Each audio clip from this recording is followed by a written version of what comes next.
So I'll say, indeed. And greetings unto you, beloved and holy friend.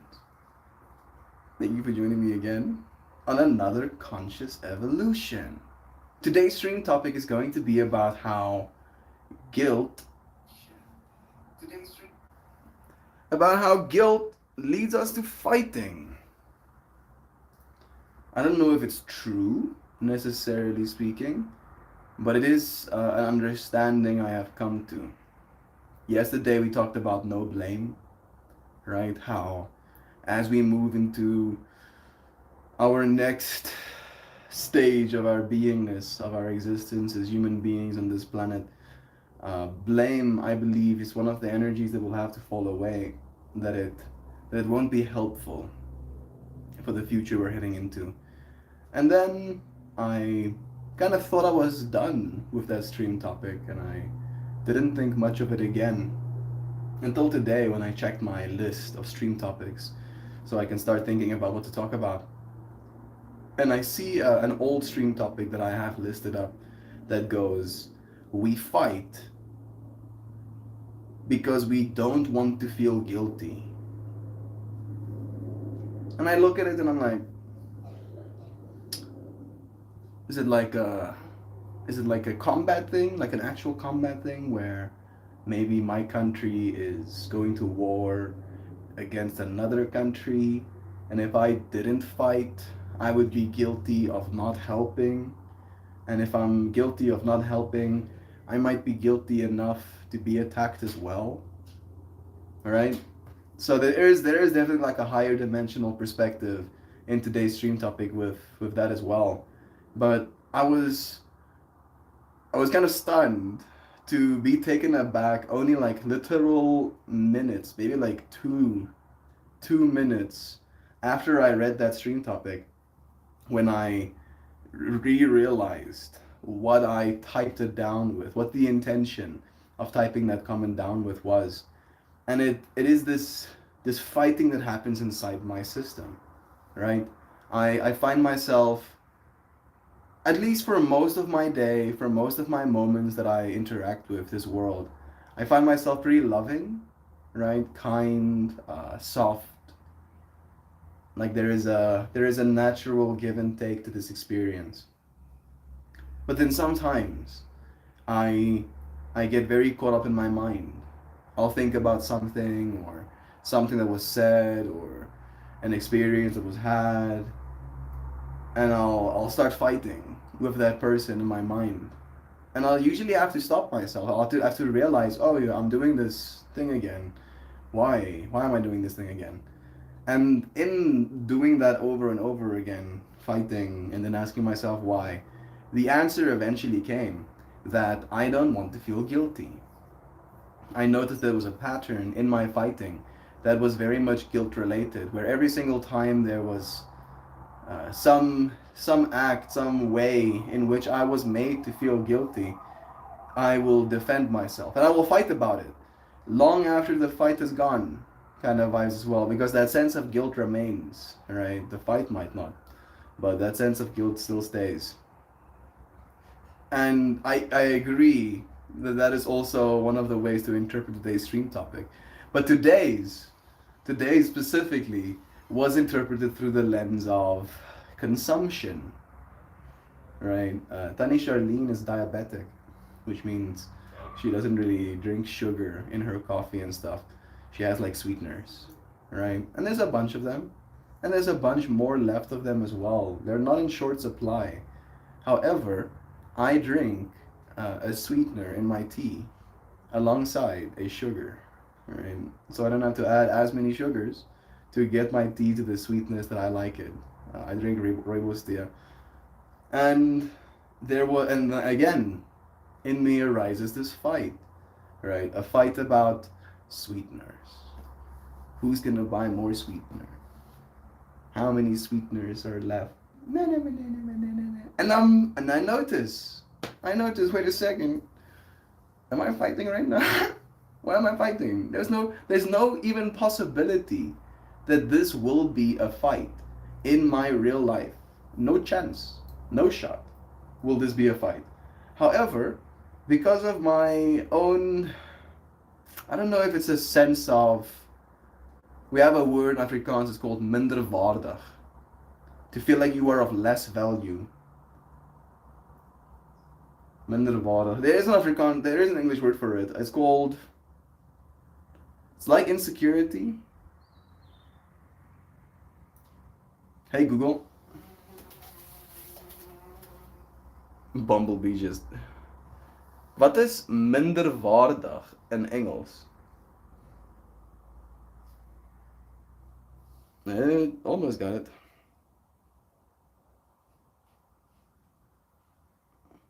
Inferior. There we go. That's the word. Yeah. Maybe it's a sense of inferiority. I don't even think that's the right word. I think minderwaardig is feeling like you are worthless. Maybe that's it. Right? A sense of worthlessness. And then, the guilt that is associated from that place with needing to eat food, needing to drink water, needing to breathe air. And I noticed it within myself during White Rabbit as well. Right? Like I was technically a part of the crew, to say it in so many words. So I was welcomed into the crew quarters, around the crew kitchen table, right? Like that was not weird. However, the Saturday, I was hungry, and there was food made for us, but we already had breakfast, and there was still leftovers left, and I was still hungry because I've been dancing. And then the amount of guilt, right, that I had to deal with, the amount of fighting I had to push myself through to still eat something, despite the fact that there is food to be eaten, right? The guilt I had to overcome and feeling like I'm taking something from someone else. If I eat this food, somebody else can't eat this food. Guilt and fighting. Right, good place to transition from yesterday's no blame. You friends have any tips for me? Any directions you can steer me in? I'm happy that I introduced today's stream topic. I am now going to introduce White Rhino, if you know one, into my system. Is that Sam? Bless you. I think sometimes people fight because it is easier to take a punch than a hot to the ego. Than a shot. Oops, a hit. A shot, a hit to the ego, yeah. And again, it's a guilt thing. It's a guilt thing. The thing with our egos, like if you're feeling guilty, that is 100% an ego-related experience you're having, right? And that's why people fight, because again, it's like it's a paradox. Because if for instance, maybe I had like a nice jar of weed in my jar, and this didn't happen to me. I'm just making an example. Yeah, I have a nice jar of weed, right? And then you come and visit me. And then I go, to the grocery store, and I come back to find you have rolled all of my nice weed into joints, and I've smoked half of them. Right? I don't smoke weed anymore. I vape it now. So that would cause me great anger. And in that moment, I probably would be pretty peeved. Being like, what the hell, yo? Why the hell did you use my nice weed to smoke and to roll joints with? I didn't ask for this. And then that other person might suddenly feel guilty. Alright? However, in their minds, maybe they were trying to do something nice. Maybe they were like, I'm gonna roll out a bunch of joints and he's gonna be so stoked about it. And then, I have all of these joints, I might as well smoke some of them. Right? Maybe there was no ill intent. However, now with my being like, what the hell, a sense of guilt arises in that person. And then there are two options, right? One is kind of like letting your ego be deflated, taking the hit, as our friend Sam said, and apologizing, being like, I messed up. I didn't think that through properly. I apologize for my mistakes. And that unfortunately adds some damage to the ego, right? And if the ego already feels in a state of guilt, it's already in a state of defense. So it's even harder to add more guilt by acknowledging wrongdoing than it is to just fight instead, right? Oh, I was trying to do something nice for you. Fuck you, person. You know, for being like this. Fighting, fighting, fighting. So I feel you on both sides, Sam. I see Zano and Sam, and Lo and Zana, and Joy Vive is here with us too. Bless you, dear friends. I will add heat to my Dynalab system. What is my intention?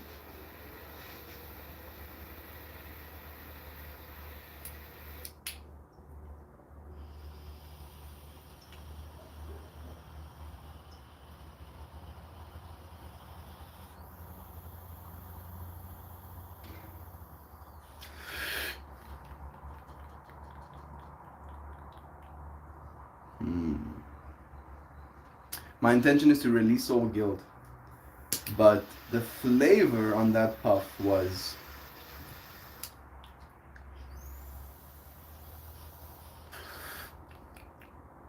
the sweetness of fruit,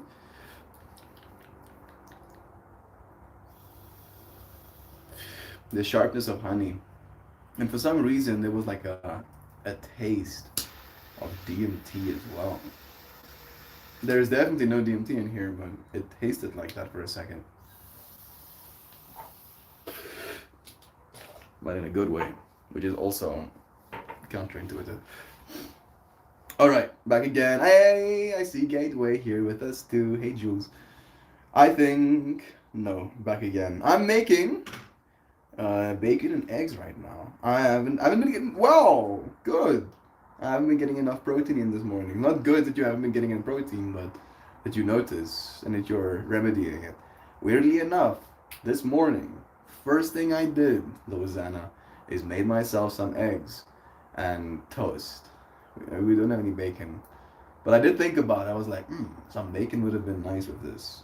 And the fact that you're having the same meal makes me happy. And I also had my eggy meal with the intent of giving me some more protein because I also feel like I've been lacking. I think the guilt is induced by religious upbringing. Yeah. You want to know what the number one thing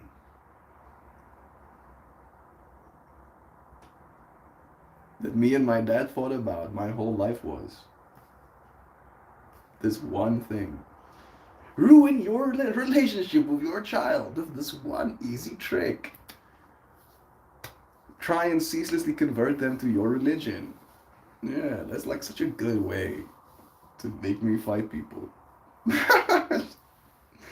How about no? How about no? I don't want to be a part of your cult. How about no? No, thank you. I've said no now. I've said no now many times. It's been hundreds of no's now. Please stop saving my soul, please. Please, I know you think you're doing something good, but that doesn't make it right. Please stop. Stop telling me how guilty I am, please. Please. But yeah, fortunately now, I'm in an environment where I'm not told I am a sinner, that I am damned. Being told by my sister to enjoy hell. I will enjoy hell, just for what it's worth. If I live the life I live, trying to do the things that I do, and I get sent to hell by the Almighty Creator, I'll make hell heaven, bro. Watch me, watch me. I'll look at the other people getting pitchfork stabbed, and ask them who they were. You know, tell them their screams are unique. I haven't heard screams quite like that. You know, very guttural. There's a lizard watching me right now. Hey, lizard. Hey, little beauty beauty. The sun is nice, I know. It is getting a little bit cold. Let me see if I can show you without startling him.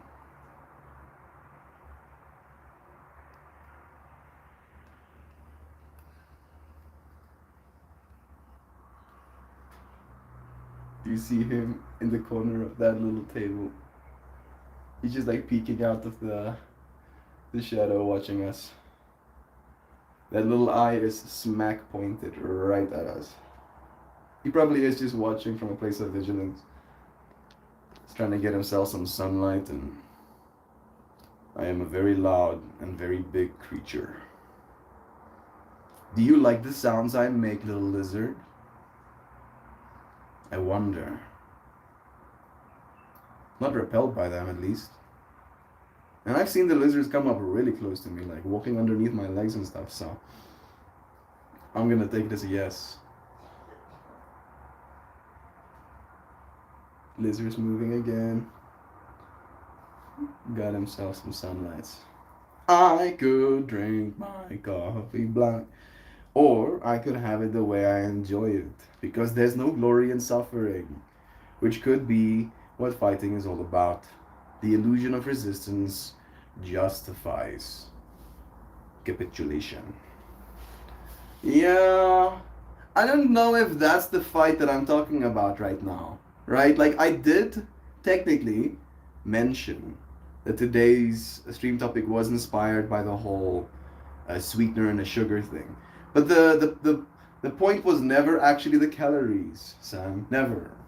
I don't really want to talk about the guilt that is associated with eating food, right? We've talked about that a bunch on the stream, and I feel like I've gotten better with that at least as well. So we have consciously evolved and we've made progress.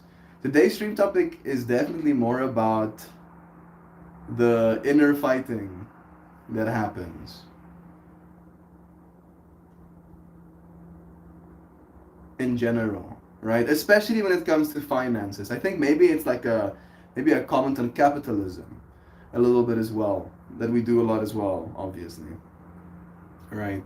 That because of our resource-based, resource-constrained system we have right now, there is so much room for blame and guilt. And all of this blame and guilt leads to fighting, right? Like, we shouldn't be surprised that the earth is in the state that it is right now.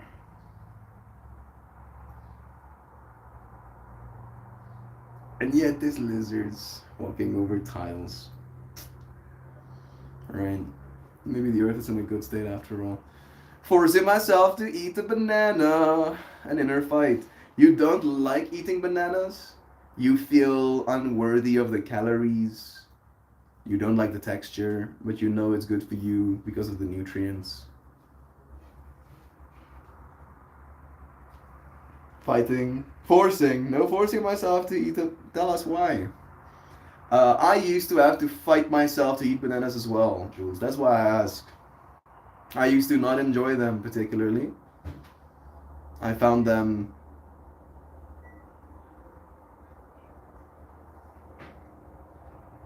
very banana-y. I was like, yeah, this tastes like banana, bro. And I'm like, and then the thing that actually kind of like opened up some inkling of fascination for me is the fact that I could split them. Right? You can split the banana in three. And when my child brain figured that out, I was like, that's pretty cool. And it made it nicer to eat as well. So maybe you can try that, Jules. If you don't like eating bananas, try splitting them into three. You can like pinch them a little bit, and you'll see this little try cracky, and then you can like pull them apart. I'm actually serious. It does. For me, it makes it taste better. It makes it taste a little bit better. So maybe it might be a little bit easier on you. Don't have to force yourself quite as much. Love the way Joy addresses y'all as Man Sam and Sam Sam. Man Sam and Sam Sam. Joy Beef is so clever, so understated as well. Thank you, Loizana, for giving her some attention like that. Kristen, my body really appreciated sleeping in. Bless you, friend. My body, and this sounds weird to say it like that. I wanted to say my body appreciates you being here, right?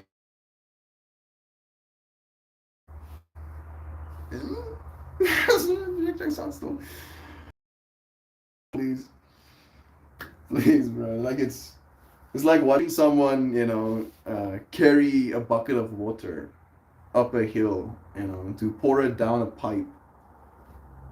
where it fills a bucket down the hill, and then they walk down the hill, put down a new bucket, and they take that bucket up the hill again. Like that's what the whole saving my soul argument is like for me. I'm like, Bratan, we are in the process of figuring out this existence. And you claiming that the right way to do it is to carry the bucket up the hill and pour it down this pipe. And for me, that's an analogy of you are supposed to let this consciousness you are, right, only flow through a very narrow idea of what right is. And if you don't follow that narrow idea of what right is, you don't get to what they think heaven is. Like, it's not that I'm opposed to having my soul saved. It is that I am opposed to believing in the Christian God in general, right? Like the holes, the plot holes. It's too thicketh. Right? If I was like a fanboy, like a Marvel fanboy, kind of vibes, I would get more of the Bible fractal. Because it is kind of like reading comics, I think at least, right? There's characters, there's angels, and there's the devil, you know, very cool character. OP, apparently. Very OP. Given OP powers by God to fuck with us. You know, random Bible lore. Like, there's just so much. There's just so much. And again, the other side of the analogy, having the conversation feels as tedious as taking a bucket of water and then walking up a mountain to put it down the pipe again. So yeah, I'm not gonna bore you with it either. I've been eating a lot of bananas, trying to get my potassium up. I have eaten a singular banana in the last, I want to say in the last 2 weeks to make it sound extreme, but I only bought my bananas on Sunday morning. It's only Tuesday. Yeah, I've eaten a banana since Sunday. I'll eat more. You could have a baked potato, Kristen. They've got lots of potassium. That is not actually a bad idea. I have some potatoes in the fridge that have been begging to be eaten. But I haven't been. They've just been laying there for weeks. Please, sir, please, eat us. And I was just like, passing over them. Maybe I should get them in for the potassium. I like to dip my bananas in coffee. I just love the flavors together. Well, you know, a part of me wants to be like, that face, I'm sorry. And the other part of me has never tried it. So who am I to say it's not good? I might, instead of like trying it with like just normal coffee, I imagine like a piece of banana with like a coffee milkshake. Right? The creamy coffeeness. I can definitely see that working. What the fuck? Yeah, that's the face. That's the previous face I've made, right? If I'm saying the words. But we haven't tried it. So Sam, I don't know if we have any ground to stand on. I'm not one to criticize things that I have no experience in. Not true, I realized. My mind is like, bro, I have no experience in murdering people, but I can criticize. Thank you for making it so clear. Okay, thank you. It's good. That's Toner Talk, Joy Vive. I gotta try. We love ourselves, Jovan. Hey! Extas de Palas. Nice seeing you here too, friend. I've been thinking about Arpan as of late a little bit, and you know, what do you think of that whole experience? Hit the like button. Yeah. If you have fingers, look at your hands and be like, oh wow, I have fingers. Then hit the like button. That's totally the prerequisite. Sam, I don't know if we have any ground to stand on. I dipped Fritos in melted peanut butter. That sounds good. That sounds like a good idea. I definitely don't have room to talk. I definitely don't have room to talk. Yeah, I mean, still, sounds good. The tomato flavored cheat. Wait a second. Yeah, no, I have Fritos. I know what Fritos are. Yeah, tomato flavored Fritos with some melted peanut butter. I haven't tried that either, but I'm not opposed to them. What is my weirdest food combination that I'll regularly eat? Uh, at least to other people, it's weird, but it's peanut butter on a burger. Yeah. I don't eat many burgers anymore, but the last one I had, I put peanut butter on mine. People were like, "You're doing what now? Peanut butter on burger? Sachelish. Mag je zo doen, hè?" And then they tried bites of my burger and they were like, "Oh, this is actually kind of nice." And I'm like, "Yo, yeah, you think I don't like nice things? How dare you?" I need tomato flavored Fritos, bro. What the fuck? You don't have tomato flavored Fritos? Hey Google, show me the tomato flavored Fritos. Yeah, this is. I've eaten more of these tomato flavored Fritos than I'd like to admit. These are the ones. You've never had these? You don't have these in America? Tomato flavored Fritos. Look at them. They're nice. They're very like. You're like, oh, it tastes like tomato. No, it tastes like it's very tart with the tomato sharpness, and then it's very umami slash tomato flavored. Right, it's nice, super nice. Stoner dessert, nachos joy vive. It was delicious. Like there was a burger patty with it. Yeah, yeah. Bread, peanut butter, burger patty, lettuce, and tomato and cheese. Still normal burger, but just with peanut butter. Peanut butter jelly burger. I had a peanut butter jelly burger, and it was really good. I haven't had the jelly part of it yet, but I think the sweetness could also actually add like an extra layer. Why are we talking about food right now? This is me. Am I? We're not blaming, right? We established that yesterday. No blaming. Nobody has to feel guilty, but somebody put their hands up. Who started talking about food? Melty and the Fab Crew. Yeah, the Fab Crew. I've never heard that one. My favorite is Melty and the Meek. You know, specifically because meek is a word that has been bastardized by our culture. The meek that they mention when they mention the meek will inherit the earth, right? Because meek in that fractal doesn't mean weak, doesn't mean submissive, but it means someone who has a sword but will keep it sheathed, right? A warrior that chooses not to engage in fighting. That's who will inherit the earth. And that's what I see our group of friends as, you know, warriors for light. That's the people that I want to have inherit the earth at least. Zoom, zoom, zoom, zoom. Always grateful for the art ban. Since I found you on Reddit, same, Jules. Like, if not for Reddit and not for ARPAN, I don't think any of this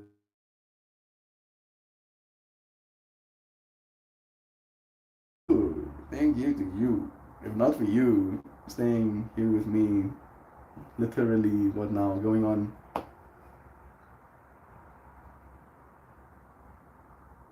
the fourth year? Later? Right? After we started the whole ARPAN fractal, that's incredible. So much love. I love strawberry jam on breakfast sausage. Yeah, that one I've had. That is very nice. Apple butter too. Sweets on meats is so good. Yeah, can agree. It is very, you know, uh, is a specific word I'm looking for. Combination something. It is, well, it is nice. Combined. Yeah, boom. English. Engels is nie my eerste taal nie. Kom ek praat so 'n bietjie Afrikaans, dis net wat ek wil sê. Ek dink op hierdie stadium klink my Afrikaans selfs al 'n bietjie weird.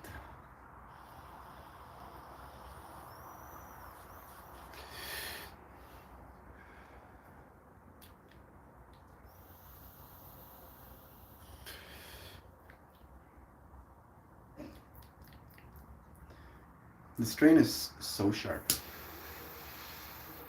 Like, it's so sharp that the terpenes, I can feel them lightly burning the top of my nose.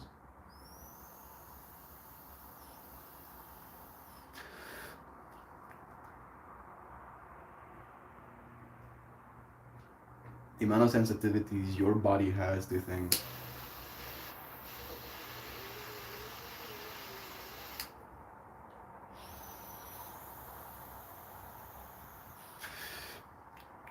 Why do I have the ability to taste vapors?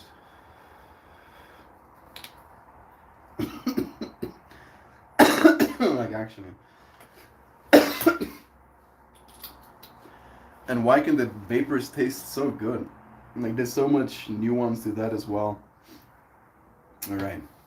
Yo, an older lady shared with me her tip to get really good crockpot meatballs is to add Concord grape jelly to the pot during the cook time. More sweets with the meats. How about that? That's so wild, Sam. Sounds like more stunner ideas.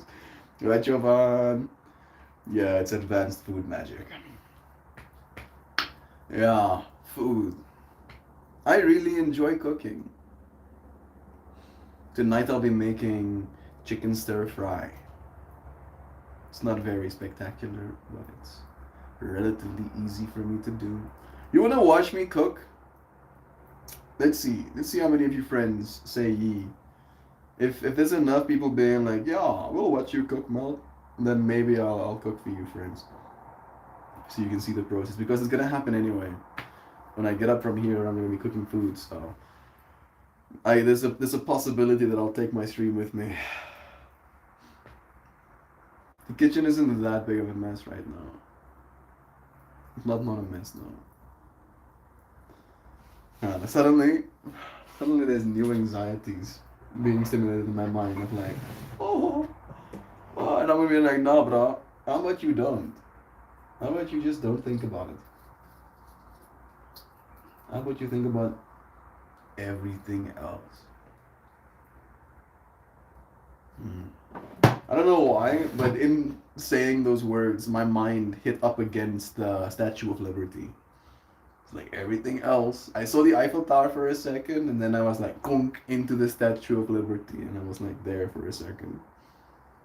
And I'm like, why? I do want to see the Statue of Liberty. I think it is such an interesting part of American history, for one. And it's been so iconicized by television. The Statue of Liberty.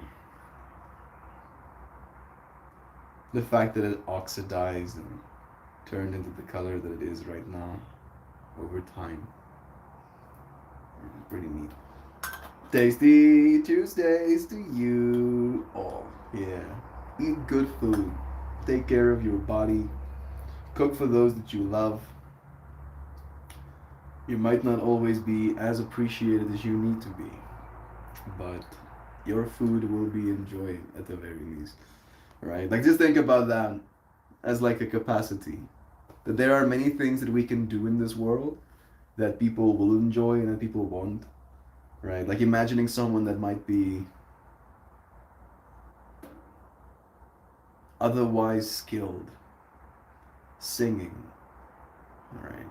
And it hurts your ears. It's not something you enjoy. However, when they use their other skill to, in this direct context, cook you an absolutely delicious meal, every single moment of you partaking of that experience is enjoyed. How can we ensure that people enjoy what we bring to them? The lack of guilt, I think, would help, both for us and the other person, because we steal so much enjoyment from ourselves, feeling guilty about things. Like, goodness, like just saying those words, my mind went so much, like stuff that would have been beautiful, pure, technically, enjoyed, right? Just with like a hint of guilt, suddenly is not as special, not as pure, not as real, right? There's this layer of dissociation. But uh, a dissociation away from the thing you're experiencing and into how people experience you, right? Which is not helpful. Not in that moment, at the very least. Not in most moments, unfortunately. My mom makes meatballs, slow cooked in Concord jelly and chili sauce. How about that? We have double up on that chili wisdom or meatball wisdom. Thank you for sharing it as well, Gateway. Are those the only ingredients? Do you know the chili sauce and jelly? That does sound very simple, but I guess it would caramelize and cook them meatballs pretty nice. You did a baking stream on the farm once. That was nice. You cooked burgers for the boys once. I can't remember though whose house it was at. Okay, so I mean, that doesn't sound like Joy Viva is opposed to it.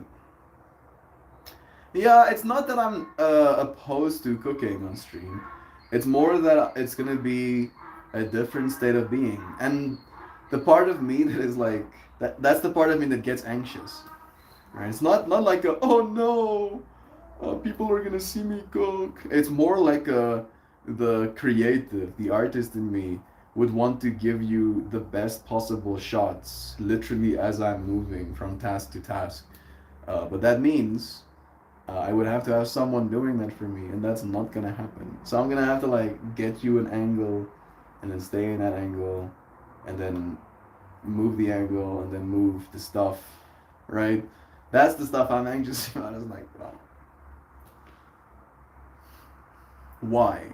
Why do I not have chips in my brain? And why do my chips in my brain not have access to computerized machinery in my external environment yet? Right? Did I spawn too quickly? No, I just spawned early enough to actually earn enough money to be able to afford the tech when it becomes available. Is that better? Is that better than being born into like a super rich family, right? You're 8 years old and you have telekinetic abilities. Maybe that would have messed me up. That would have probably actually then knowing myself, knowing the child I was, I think it would have probably been a catastrophe if I was given the power that I want to create, you know, at that age, probably. You know, and I'm thinking as well, should we like have some sort of age gap? Should you only be allowed like body augmentation tech after you turn 18? Then I think about the trans community, right, where some of their body augmentation tech doesn't take the right way if you wait for too long, right? And I'm not gonna comment on whether that's right or wrong. I'm just commenting on the fact of biology in that case, right? Like the fractal of editing your bones to be more dense kind of vibes, right? And then doing that now versus having done that when you were 10. Yeah, fucking wacky world we're stepping into now. I think food's gonna be the least of our problems. Just those two ingredients. That is pretty simple. Turf, surf and turf, meat fest. Isn't surf and turf like fish and beef? I've never had a surf and turf in my life.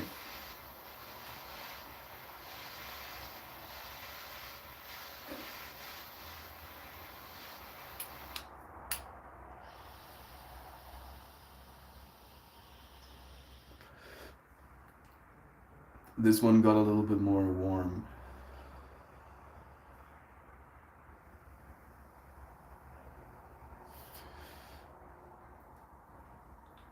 Not bad tasting, but definitely a lot more vapor being produced. Yeah, but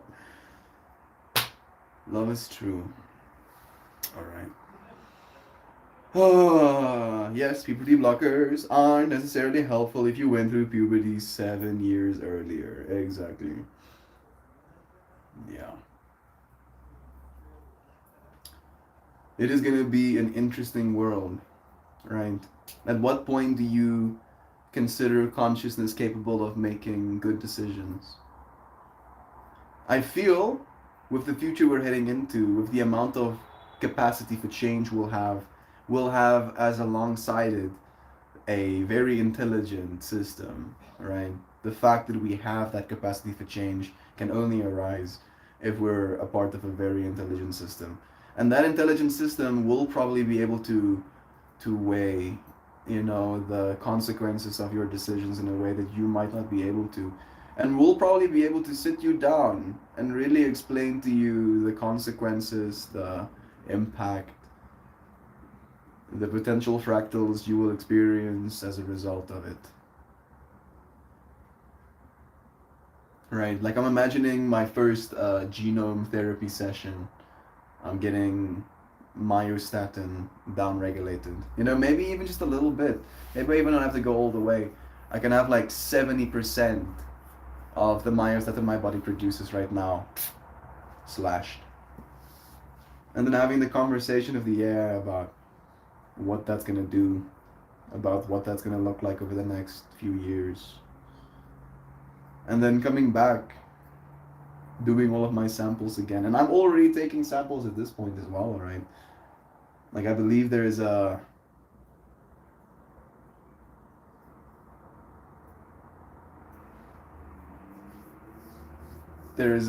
world coming that we can only fathom if we stop believing we are limited. Right, and there's a lot of people that believe, governments, the FDA, just those two words, right? People use those two words a lot in this like defense of hiding away from this future we're kind of stepping into. Like there's recently a team that made open source an AI that has the capacity to basically designer edit, I think it's genes or proteins for individuals based on their genomes. And they make this stuff open source, right? Like it is open source right now. If you know how to use a computer well, you have access to tech that is literally just 2 years ago's genome editing scientists' wildest dreams. And now some dude with a computer can just access that stuff. And that's the start, right? Like there's gonna be some weird stuff. I would like to believe, I would like to hope that our DNA is resilient. We do have 2 copies of our DNA, which is interesting, right? There is a certain level of redundancy built into our systems. So I do believe there will potentially, and it might end up still killing people, right? But there probably will potentially be like a reset switch in our DNA, or that we can put on our DNA if we do end up messing up, right?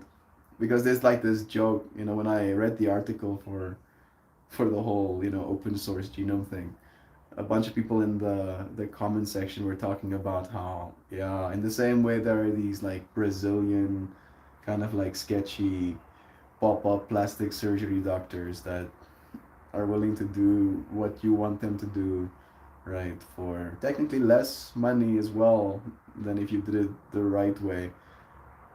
And they were like joking, like, yeah, very soon there will be gene editing clinics popping up in Brazil, offering like eye color changes, more intelligence, more brain derived neurotrophic factor, less myostatin, mean more muscle, right, more stamina, more ability to extract oxygen from the same amount of air, less cortisol.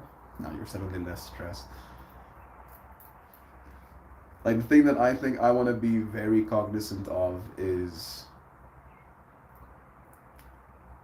precision, right? Like if I'm going to be messing with my genes, I should be very precise about what I'm what I'm doing and why I'm doing it, especially as well.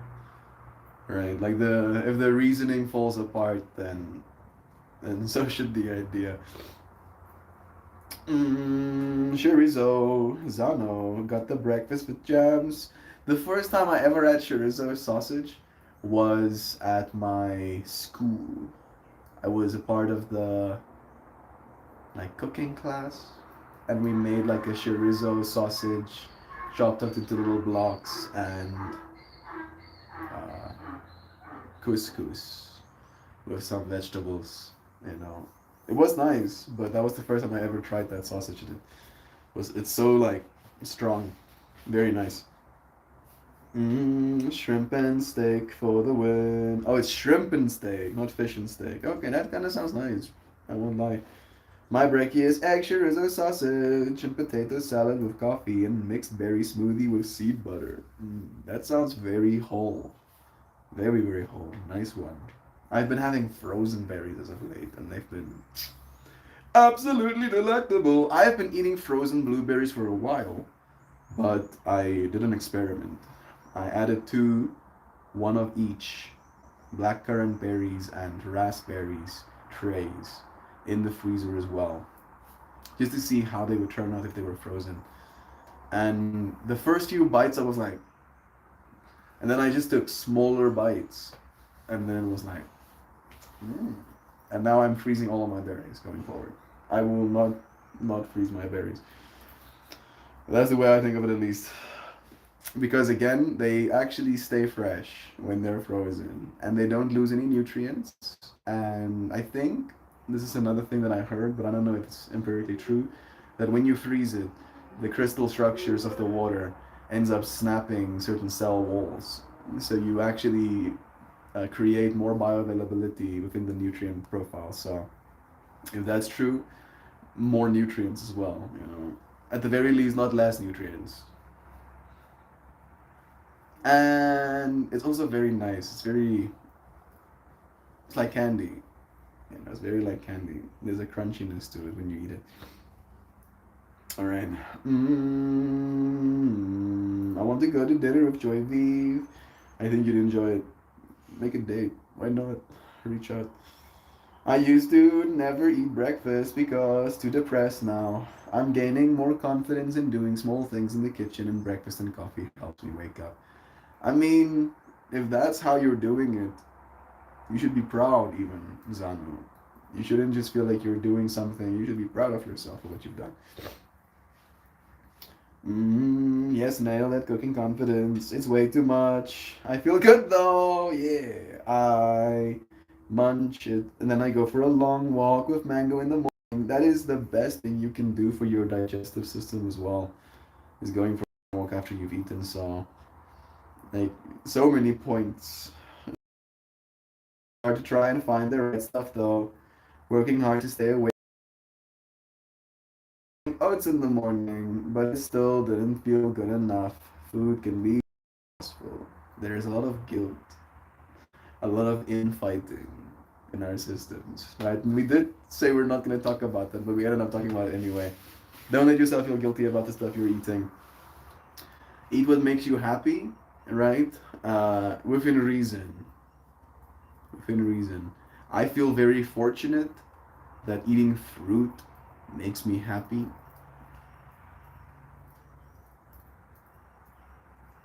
But I know, eating potato chips also makes me happy.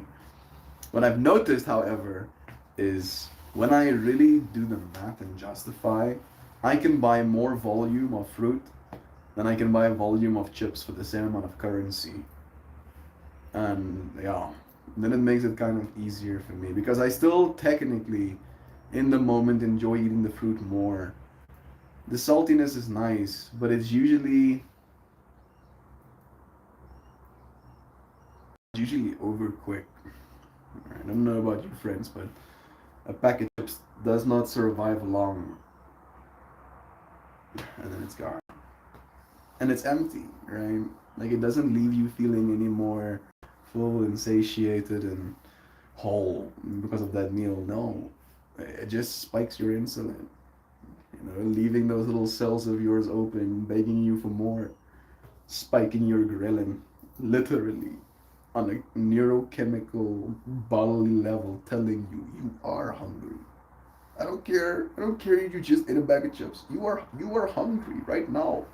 Go and get another one. And I mean, yesterday I went and got another berries. I won't lie, but I got another berries 3 times, and I still didn't eat more berries than a single bag of chips worth of calories. And like that stuff is like, it makes sense to me, right? The reasoning part of my mind is like getting with it. But then the like extreme part of my mind literally, and I'm not even joking about this, goes, you need to drive tomorrow and then buy like $100 worth of more berries. Like that's literally the way my mind starts reasoning. It's like, and then you need to stack the freezer, literally every void space that you have of those small berry containers. And I'm like, dude, you're fucking unhinged. Stop.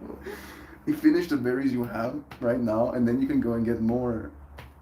Surely there will be more, right? I hope so. That's the part of my mind is like, bro, if you want to live like this, you're gonna have to have a whole freezer full of berries.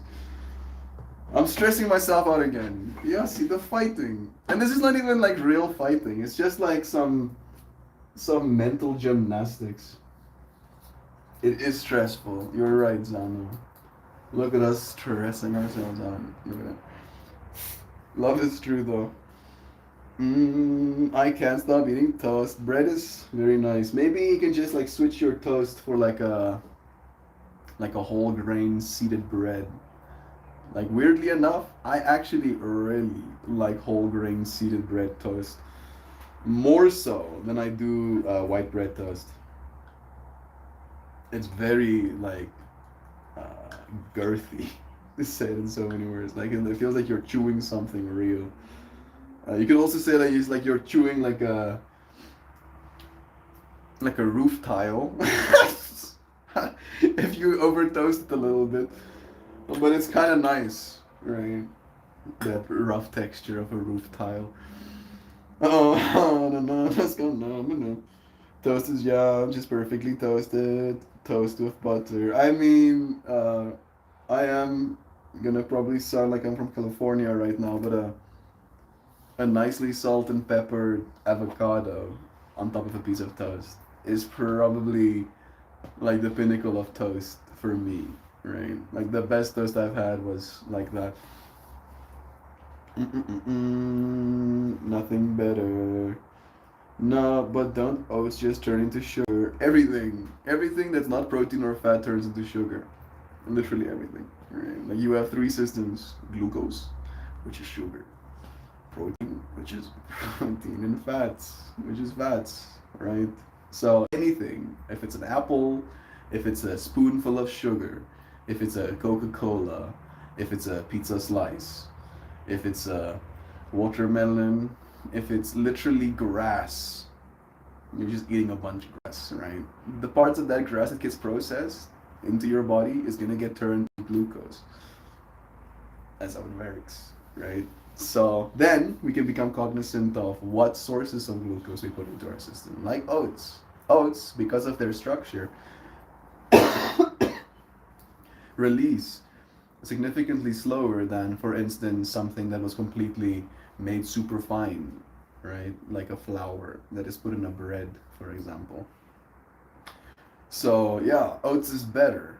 Oats is better when it comes to the amount of sugar it will put into your system over the amount of time it will put it into your system than bread would, for example.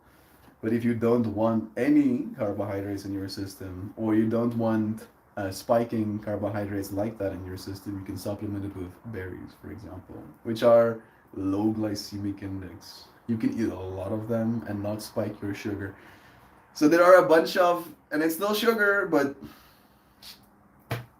stress. I feel, fortunately, as our AI again matures as well, all of us will have our own little homie, right? It's on our shoulder and helps us make the right choices, or at least gives us the right choices.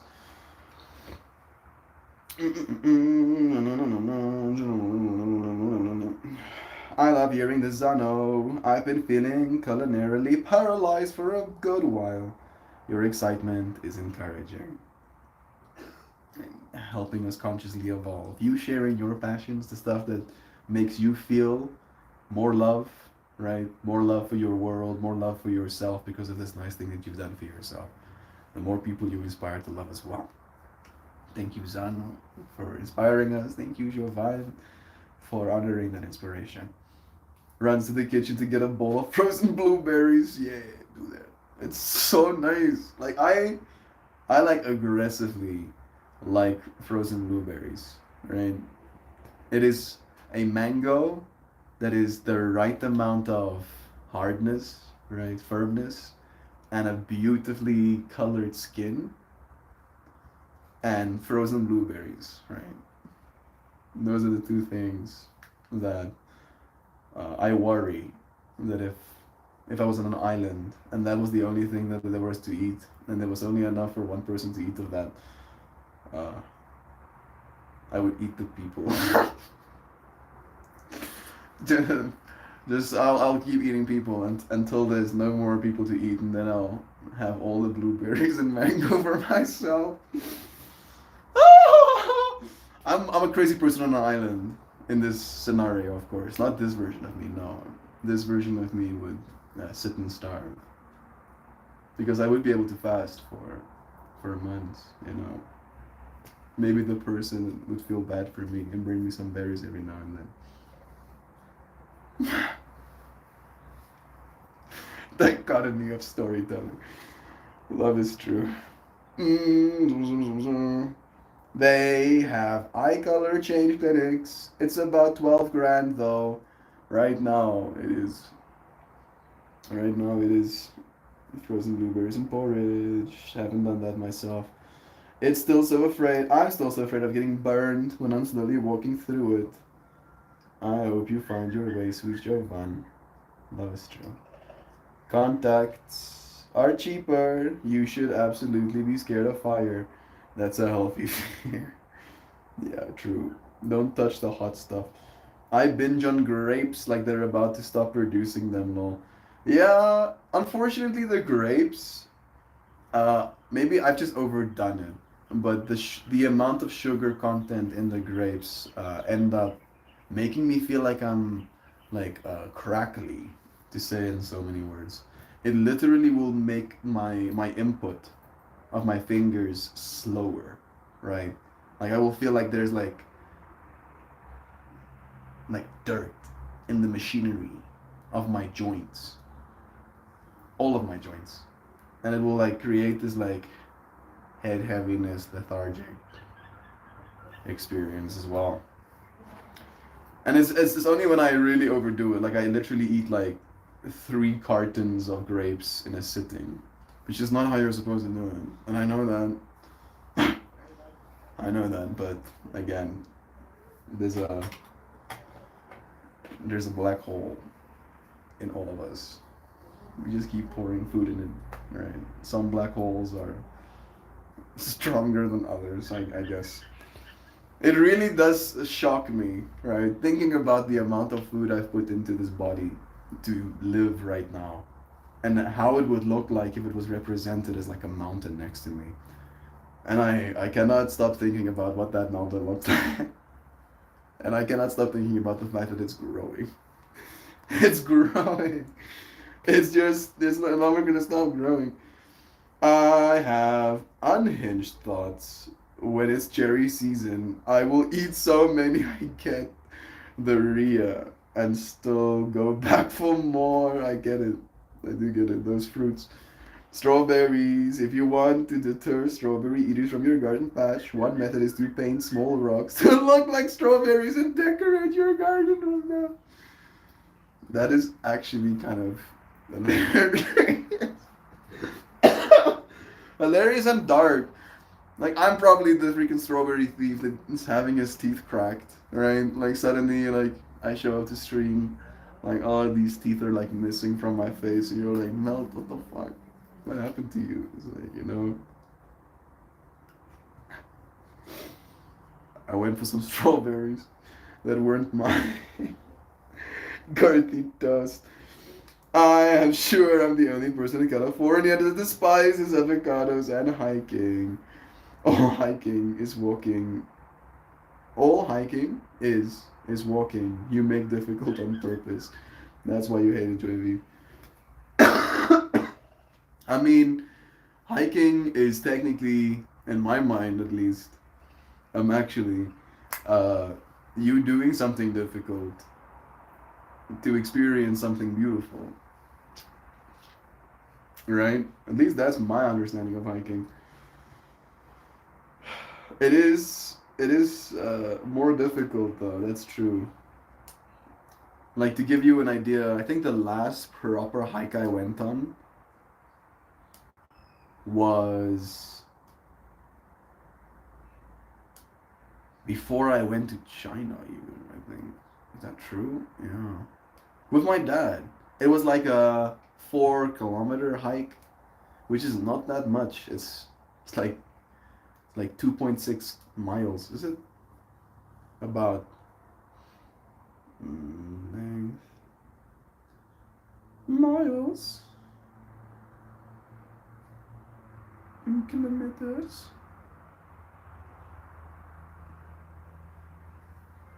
Yeah, 2.5 miles.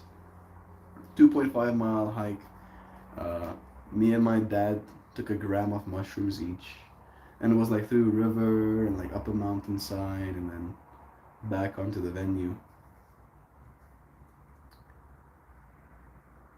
And even that, maybe it's because I had some mushrooms in my system, but that was like at some point a little bit sweaty.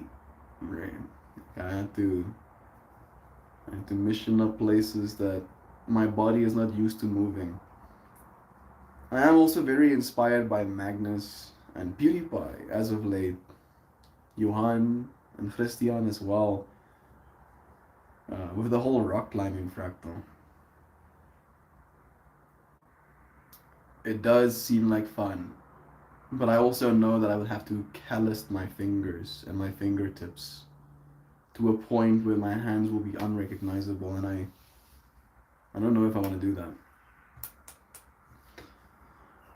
I don't think I will, in fact. Yeah, Sab, I never understood purposely walking up hills. The hills have views on them. When you walk up the hill, you get a new vantage point, and that vantage point is usually pretty hot. That's why we do it. I have a VeggieTales for you. Oh, VeggieTales. I used to love it, even though it's Christian propaganda. Yeah, even me. That laugh you just did just made me laugh out loud in my laundry room. Good. Good. That makes me very happy. Christian propaganda. At least I'm not sitting you down for Bible Man. Bible Man, which was like the worst Christian propaganda I was exposed to.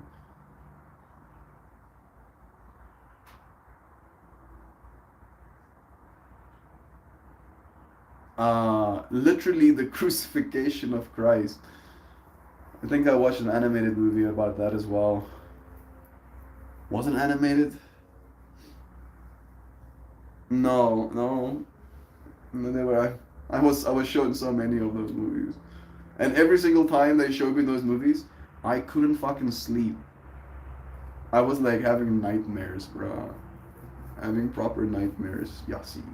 Like I'm literally back in my inner child self in my uncle's house, literally pacing around, like panic breathing, going to the bathroom, like washing my face, going back to the bed trying to sleep, going to my mom's where my mom is sleeping, just looking in the room, seeing if she's okay. Like why are these other people not fucking losing their minds right now, bro? Did they not see what I just saw? Yeah, that should be a crime, like straight up. Like that, I was not allowed to watch freaking Ben 10 as a child because that was the Satan's work. But I was allowed to watch a man getting literally crucified as an 8-year-old. You know, that's fine. That's totally okay. Are you excited for your birthday? Oh yeah. I keep forgetting. You know, it's good you friends remind me. In a week, I will be turning 26. Uh, I'm not really excited, to be completely honest, Jules. But I think that's because I don't really have something to be excited for. All right, other than aging, like metaphorically, if you will, because I've been aging this whole time, right? I'm not gonna be suddenly 26 in 7 days. I'm 26 now, minus 7 days or whatever. So yeah, I don't know. Like my excitement for my birthdays kind of got snuffed out when I turned 21. I was in China eating my cream peach cake, cream peach vanilla sponge cake with a spork alone, right? And I was in China, so China is 8 hours ahead of South Africa. So I have already like been through most of my day. I'm back home after my day, kind of vibes. And I've not received a single phone call or a single WhatsApp message like happy birthday. Right? And that messes with you. It messes like does things to your brain.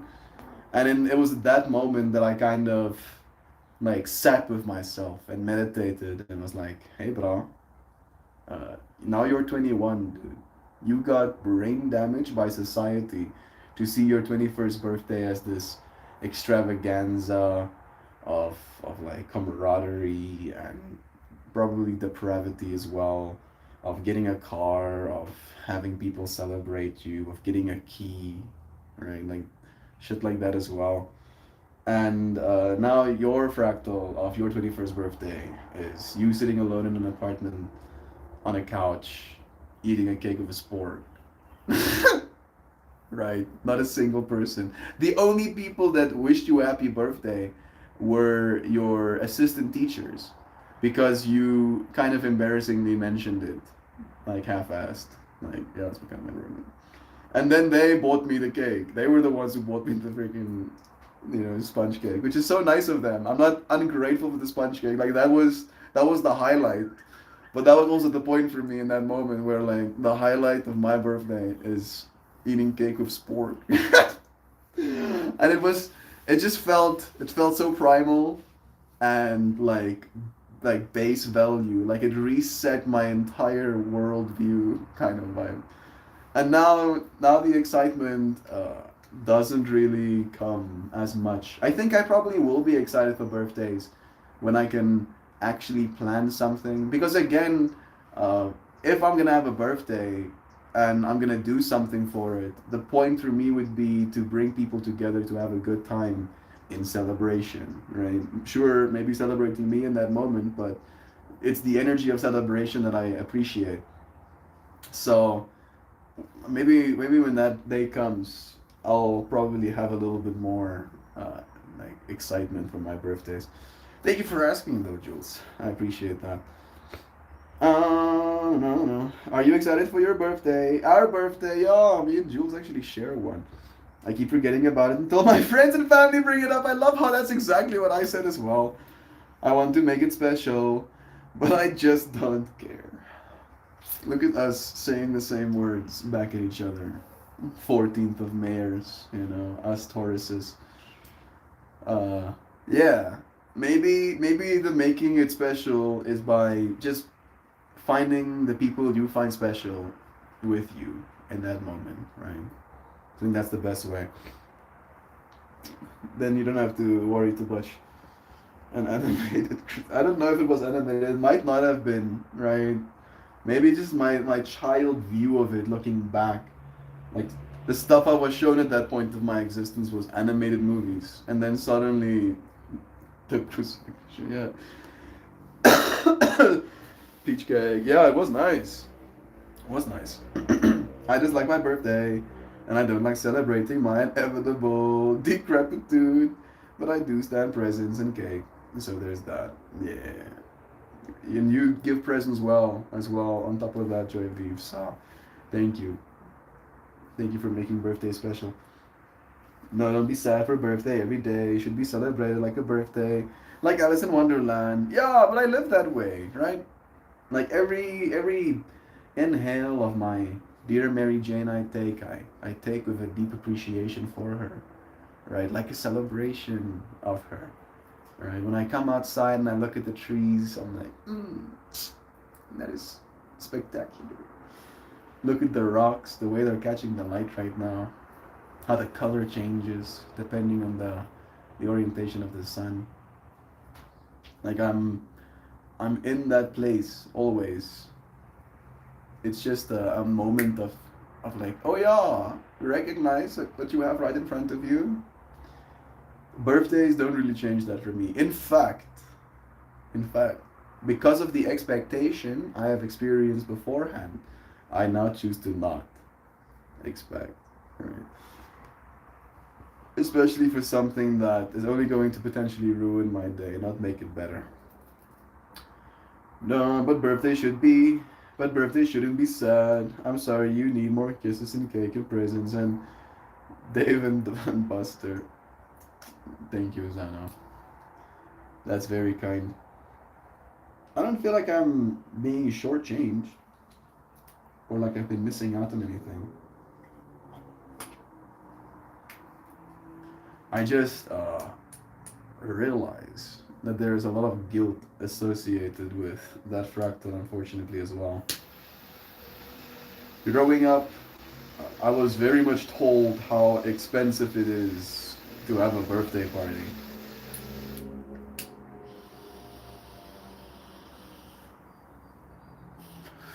So I didn't.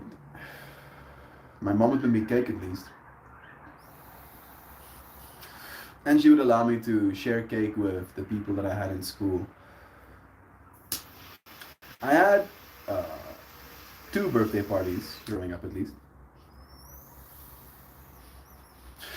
Three. One was at a spur. One was at our home. It was like a mini pool party. And then the last one was when I was 16.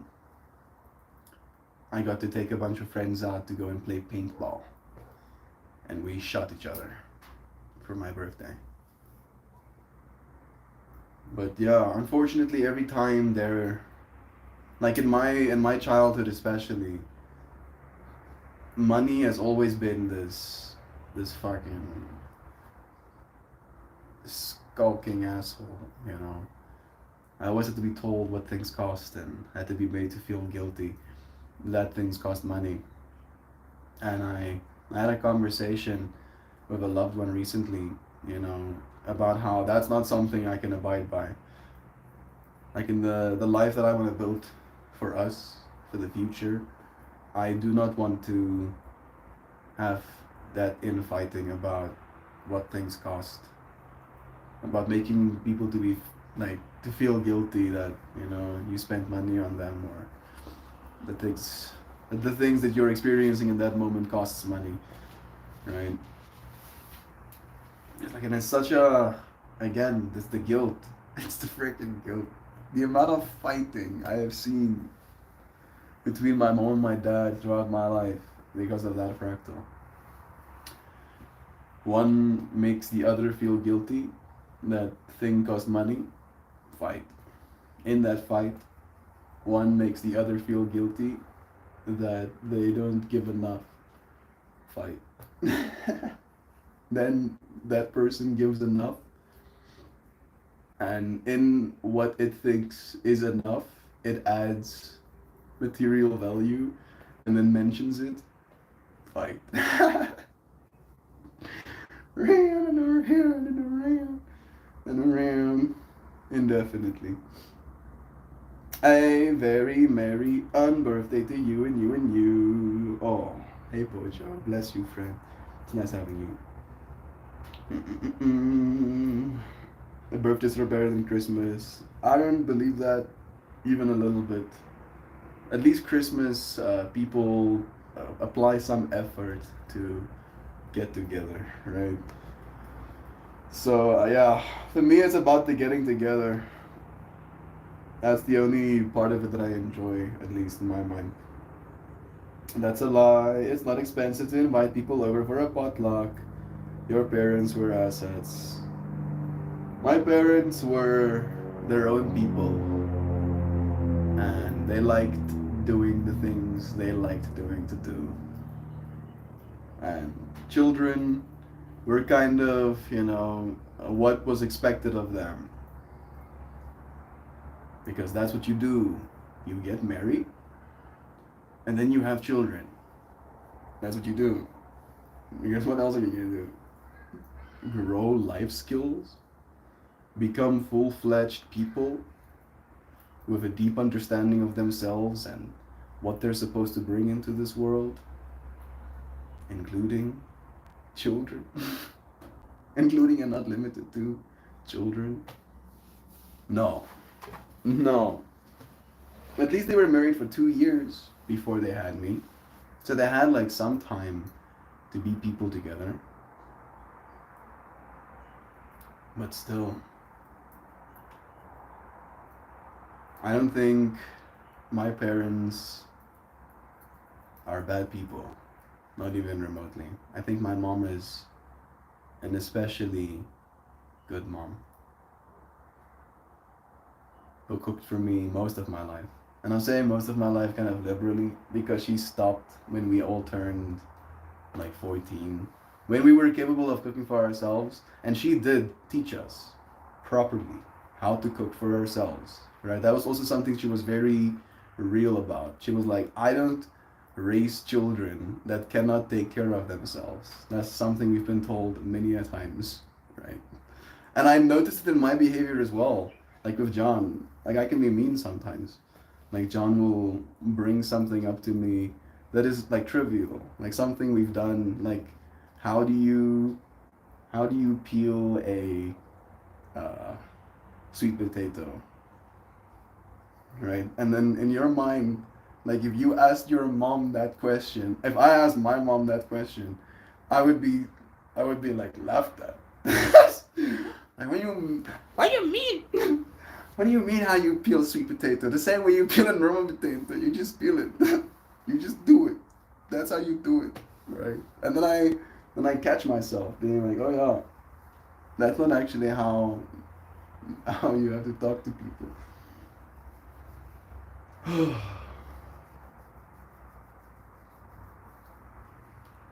Human relations. How about that?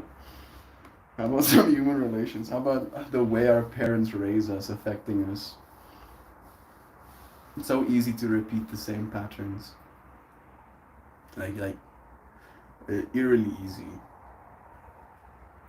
And I would like to believe that I have spent a lot of time melting my programming out of me, and still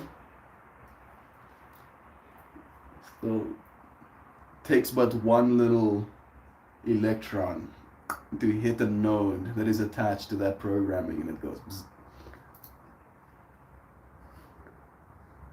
bzz. Suddenly all of your old bullshit kicks in again. All right, wait a second. I think I've missed some context. In Canada, we bring a large box of Timbits to class. What is Timbits? I also don't know what Timbits are. Cash in birthday cards is awesome though. Thanks. Yeah, true. Again,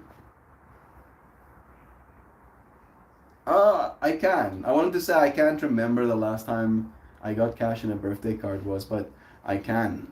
And it was last year for my birthday from my grandma. She gave me a crisp 200 Rand note. Right? It's like $10, but it's pretty nice looking. I don't think I have any. I would show you, but I don't have any. Donut holes are the best. Tiny gobs of goodness. You can have. Oh, they're donut holes. The tidbits. That would be a steal with the kids as well. My mom made really nice deep dish chocolate cake, and then you would put caramelized, no, a jar of just caramel, yeah, that you would like whip up and make smooth, and then you would put that over the chocolate cake. It was so good that the children literally would use their rulers to scrape the sides of that pan to get like those. You know what I'm talking about. Yeah. It was quite visceral watching children do that. I think it was a part of what made me enjoy my birthday. Being like, yeah, the cake's so good. These children are using their rulers to like inch out literally every crumb of it. that did make me happy. It also made me very proud of my mom. Daddy good to goodness. Cool. We call them tidbits because of Tim Hortons. Makes sense.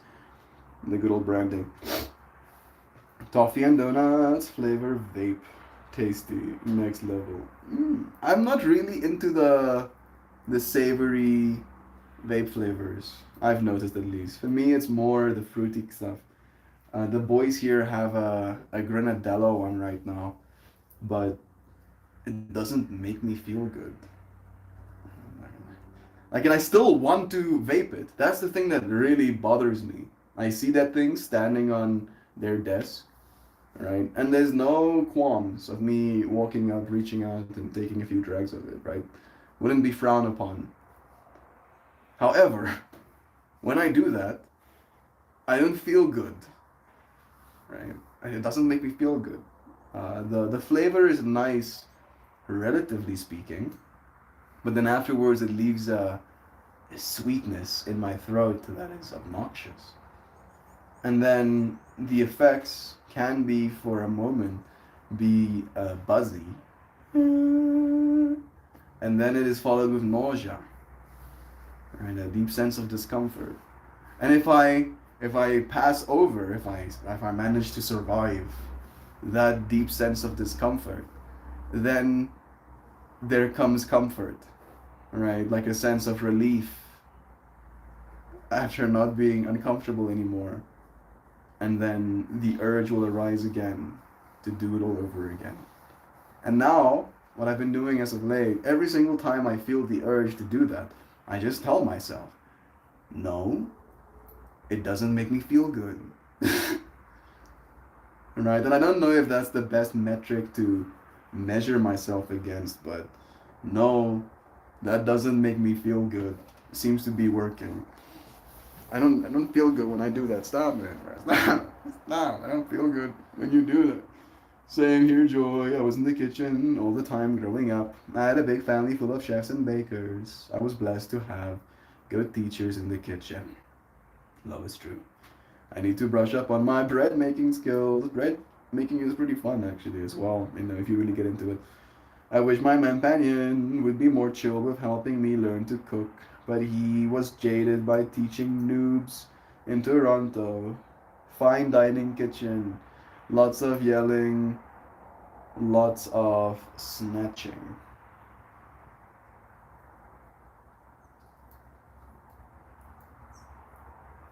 Jazz.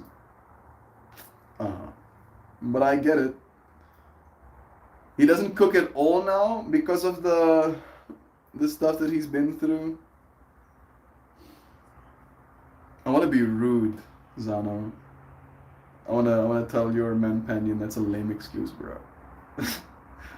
What? You've had one bad experience, now you don't want any more good ones? That seems very wise. I'm sorry. I'm poking. I have no idea what I'm talking about. I'm poking from so far away, dude. I'm if I'm touching you with this stick I'm poking with, then you're holding it probably. Yes. That aspect of cooking. Are you struggling with Zano? Hi all. I hope you're all well. I have 0 spoons and came here to chill. Thank you. It's nice having you here too, Ferdinand. Bless you, bro. I know how to cook. I do not enjoy cooking. I enjoy eating. I do enjoy cooking at least. I enjoy eating as well, but I do find enjoyment in cooking. Right? It's very it can be at least very deliberate. You can, like, for instance, this morning when I woke up, I took the chicken breasts out of the freezer. I defrosted half the pack, broke off the breasts, while it was still semi-frozen, and put the still very semi-frozen ones back in the freezer, and then put the other ones, yeah, in the refrigerator. And then I have, like a bunch of onions, and I know exactly where the bag of stir fry is. There's like pre-chopped stir fry. I know exactly where it is in the freezer. So I can like already see my mind going like, oh yeah, take onions, chop, start stir frying, take chicken, and I put this in there. Right? And if I do that right, then by the end of it, something delicious emerges that all of the people in this home, including myself, will find satisfaction and joy within. And that's power, right? I like power. I like it. Do like power. But I've realized that I can practice power for love.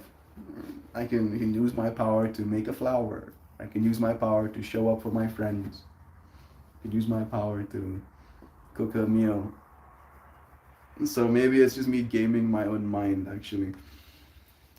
Just like pushing my buttons so I can emote my character forward. No, he cooks for me every night. It's just hard for me to help. Okay, that makes sense. I just think there's some good healthy recipes to get good at them. I want to cook for my babies. I hear you. He's absolutely has trauma about it, so much so that it's very hard to try and help him cook.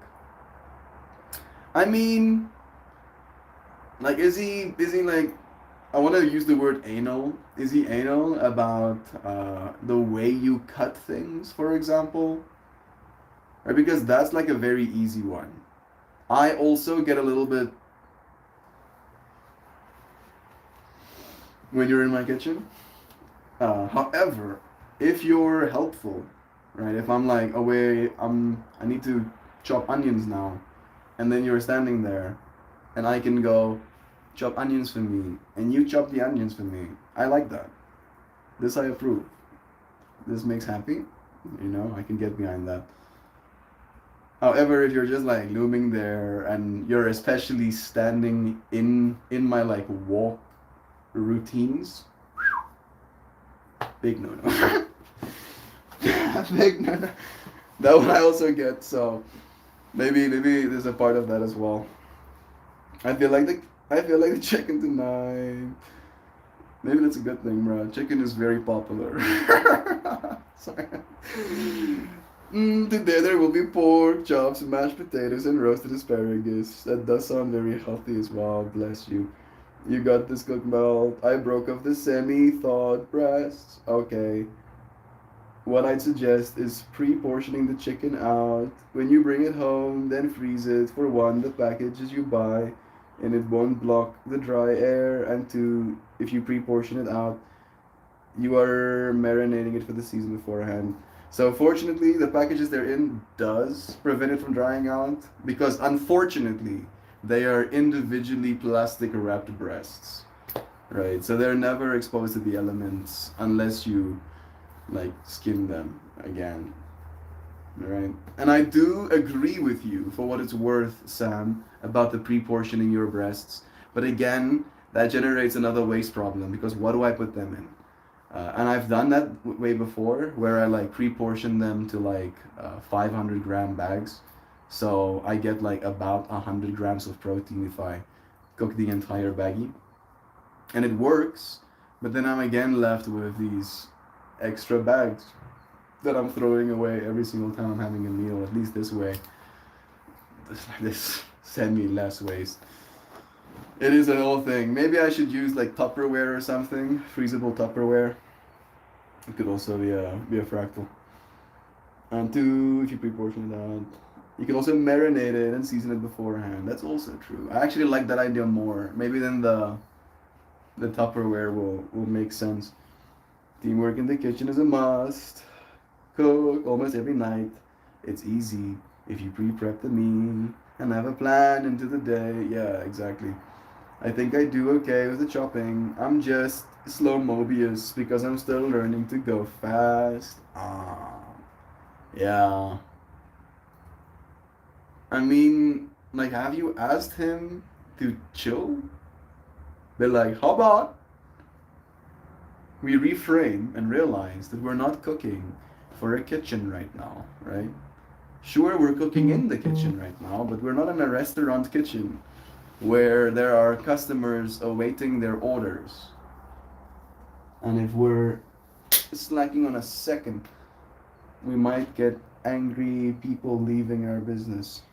And there are new orders coming in, so we don't have the time to waste. Like, this is me again, like, trying to understand, do you have to be that fast? This mosquito is trying to eat me, stop it!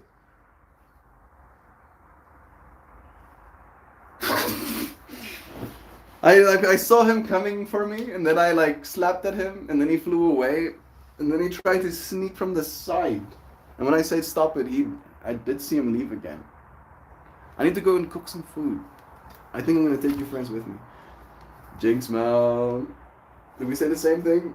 Did you were you also like slapping at mosquitoes? Because what do I put them in? I think there are reusable freezer bags available online. You can do it in a shallow Tupperware. That will probably be the best bet for me. I usually portion out everything that we buy. I freeze the meat in meal-sized packages. If you have the freezer space, it is a great way to save wasted product. You can freeze stuff in a Tupperware. Yeah, that is probably the way. Kitchen territorialism is real. I much prefer to be alone when I cook. I get it, Fit. I really do. They are just in the way. I don't like people in the kitchen when I'm cooking. Yeah, again. If they're in my way, they're in my way, right? And I'll let them know. I'm like, hey, get off my mind. We all love chicken. Yeah, there you go. There you go, Simon. You see? Don't you come with, I'm lemon baby. No. No, only positivity. Thank you very much. Lady Joe, the secret is in the can and frozen goods. Never trust when you can tear a bag out of the freezer. I am not going to actually argue because I do kind of agree. I think Sam has a point there. And technically, you can actually get more nutrients from your food if it was fresh frozen. Because there is loss of neutrons as these things age. Hey Max. I'm gonna do a cooking stream, bro. You're gonna do a cooking. Yeah, I'm gonna show these people how I'm gonna cook our food tonight. Show these people. What did I say it like that? Show our friends. Show these people. I mean, you boys have seen it, so these people need to see it. These people are seeing now. Is this good enough? I mean, I guess I can cut my things here. That way I'm still in frame. Now I'm wondering if I want to demonetize my YouTube video by playing music.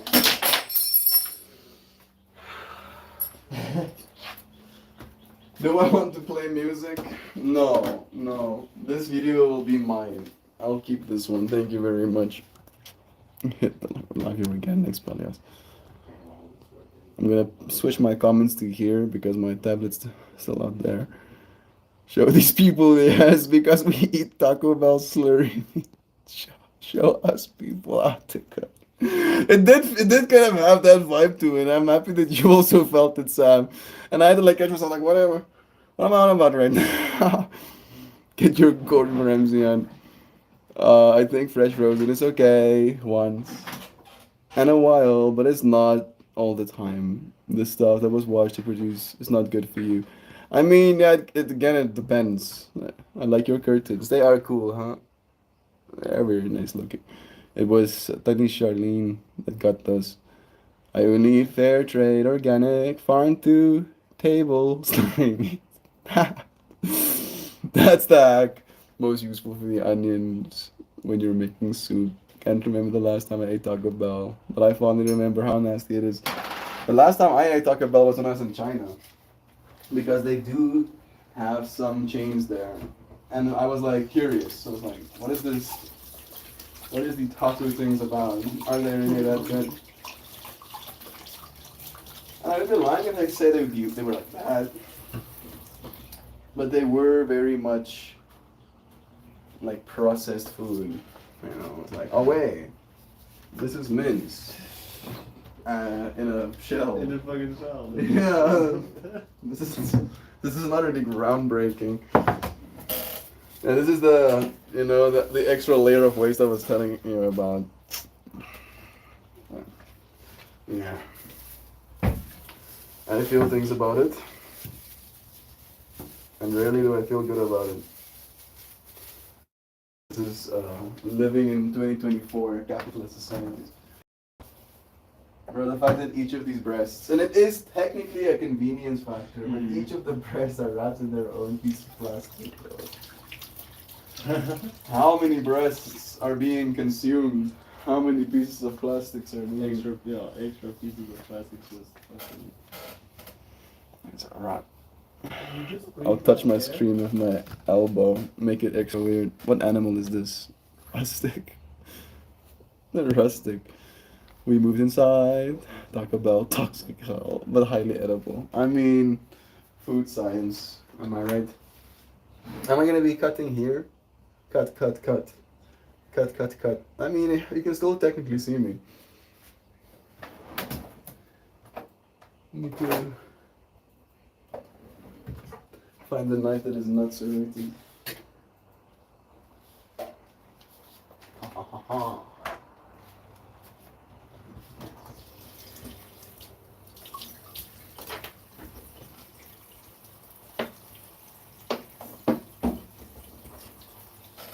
Maximum, Yeah. can I ask you a favor? After you hit your dynamite, Yeah. could you wash the pan for me, bro? Oh, the pen, yes. Please. Okay. Thank you so much.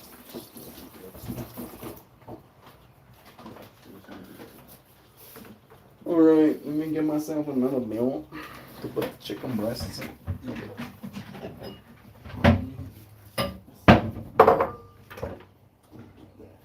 That still works.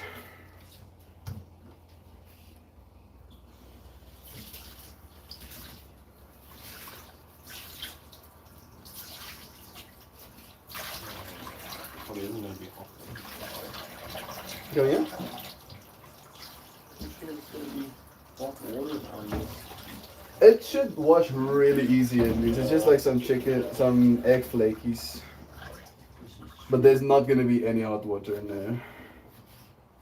I don't think the geyser has been on in a while. No. Like the shower today was very exceptional. like I've like gotten unused to it again, bro. So it is a practice.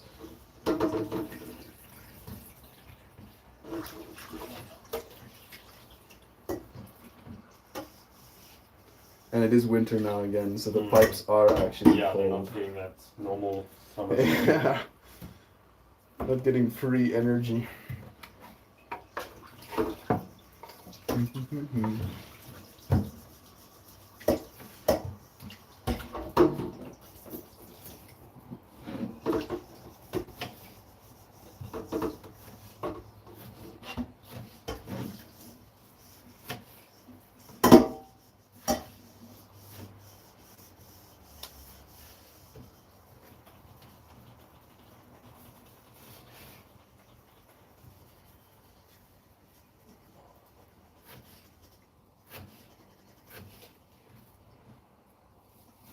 Hey John. Hey John. Hey John, man. Oh, he's still fighting someone. Fighting. Battle of death. I was gonna ask, has he won a game at least? Yes. You do at least win some? Yes. What percentage do you win though? I'm usually like within the top 3 or 4, but it does happen that I fall out last as well. And the wins are not so common, Not so Not so common. common. but they do happen. They do happen. Like, are you telling me like It's low, like that. low 10th percentages? Yeah. 5%? No, Definitely. 50%. Yeah, Definitely, see, dude. That's You do realize you're playing League of Legends. That is a 50-50 win percentage, technically. No, not this game mode. This I game know, Moose, bro. I'm telling you that you could actually be winning like 40% more of the time. Just by playing normal League at this point. Right? Because I believe, honestly, there is a level of psychological torment that you put yourself under with the amount of losses you take. It's like, we didn't lose as bad as last time. Yeah, that's why you get so fucking tilted, bro. No, I got tilted when I looked at the screen for 16 seconds and didn't give any inputs.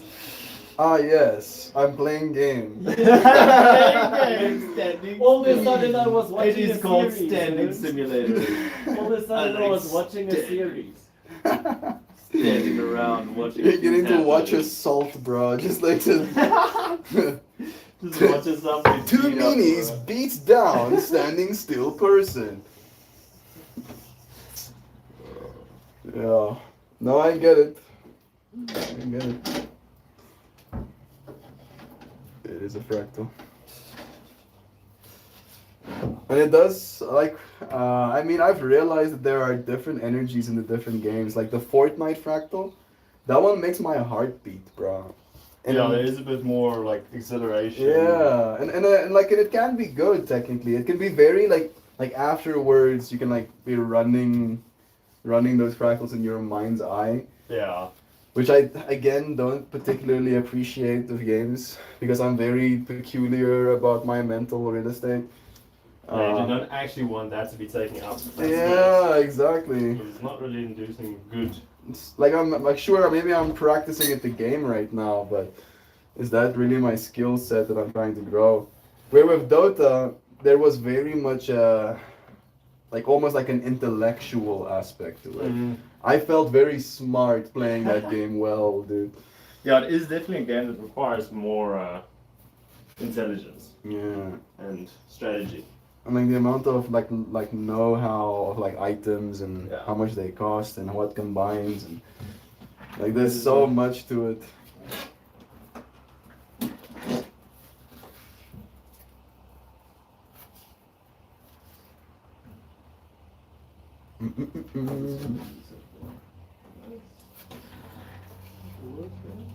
It's still that same game.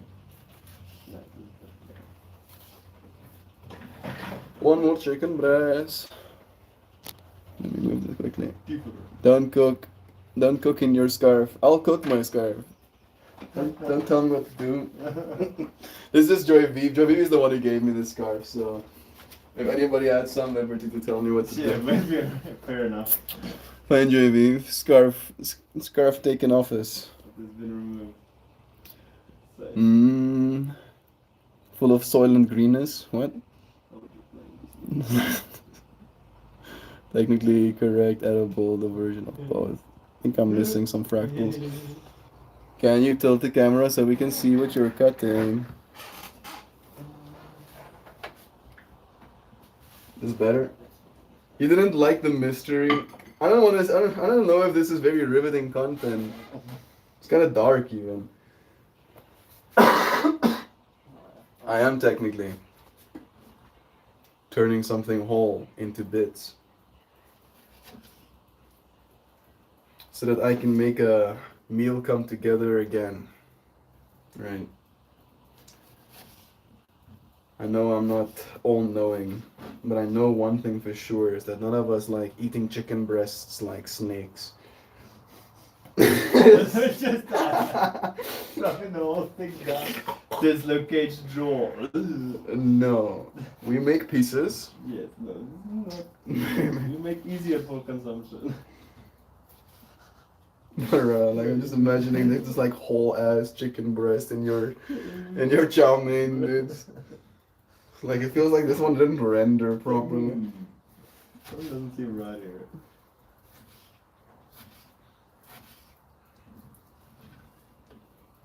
Raid boss. No, he described as banner of the month. But I do have human voice that gives me hope. I have mana into health. Not that I vote any mana, it's just base. But This part of my process is usually very filled with music. Like it's very rare for me to make food and not listen to music at the same time.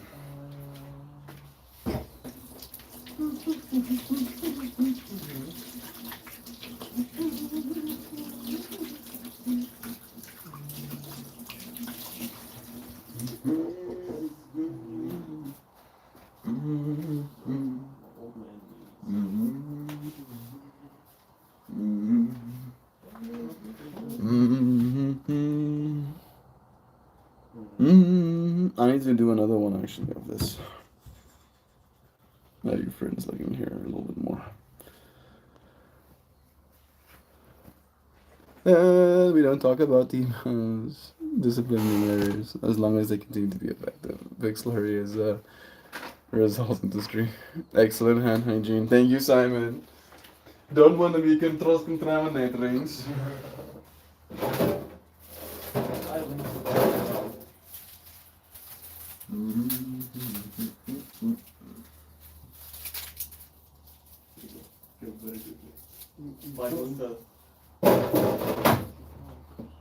And I can feel you friends being like, is he gonna use that cutting board again? No! No, look at me. I was technically trained on kitchen etiquette. Actually. That much. And this is it's a rated knife.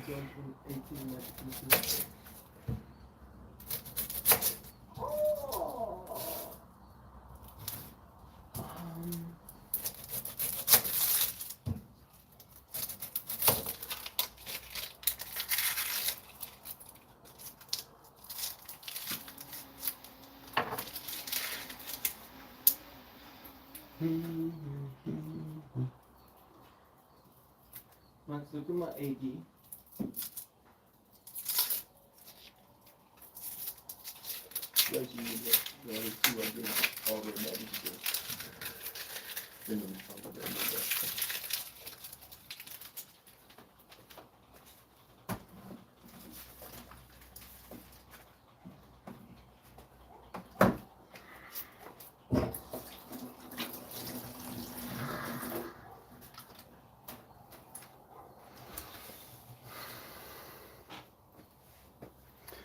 Technically, we'll have to do that again. I had And you know what the worst part is? I thought to myself, you should wait until you've already skinned this onion before you go and throw away the peels. And then my mind was like, nah, dude, don't worry about it. And now I'm worrying about it.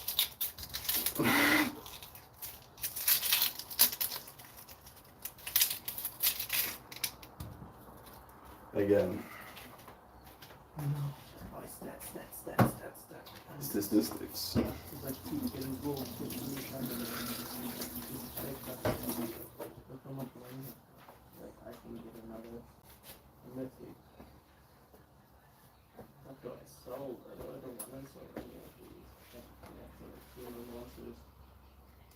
We're gonna do some, I believe they're called Chinese cut. Basically cut them in half from their nodes, and then you lay them on their flat sides, and then you cut them ring-wise into long little onion strippies. That's my personal favorite way of cutting onions. It's totally not because it's easy and the best way to get nice onions from a lazy perspective. Cutting them in cubes is nice and all, but actually does take a lot more time.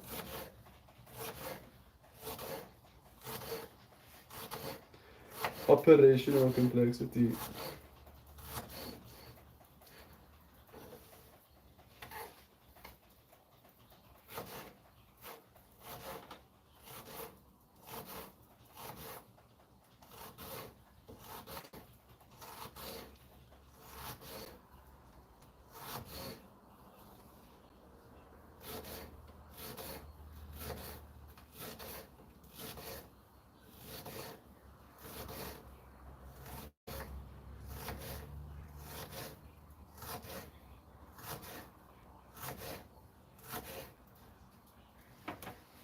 Alrighty.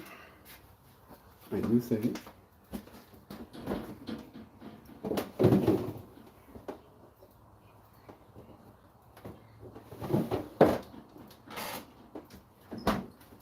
I am mistaken, actually. I was thinking I have like a pepper left, but the pepper is not left. That pepper is like, dude, when I tried to pick it up, he was like limping over my fingers. You know, like, oh, dude, I'm sorry, my own. And I made you wait too long. Your moment came in when.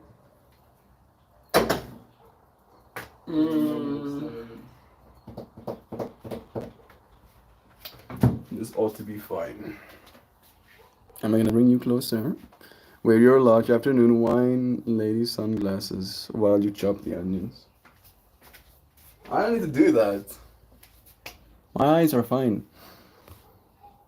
I don't know if I'm stronger than the onions or I've just gotten used to it or something. I keep a bag out when I cook. I believe it, bro. I have because I used to cry and then I got stronger, dude. I got stronger and now the onions don't make me cry. Weak. Usually looped over the cabinet handle where I deposit trash quickly while I work to keep my hands from having to touch the nasty ass can. That is actually a good idea. Do you know where we put our plastic bags? Here's some. They used to be down there. Yeah. Maybe. No, not It's not. Then that's the last of the house. So. Do we have any plastic bags, John? I don't know about it. Maybe they're in the cupboard. I don't know. There was in the drawer Hungry Adam! at one stage. But what happened to them, I do not know. This is an enigma. But it seems nah. It seems like nah.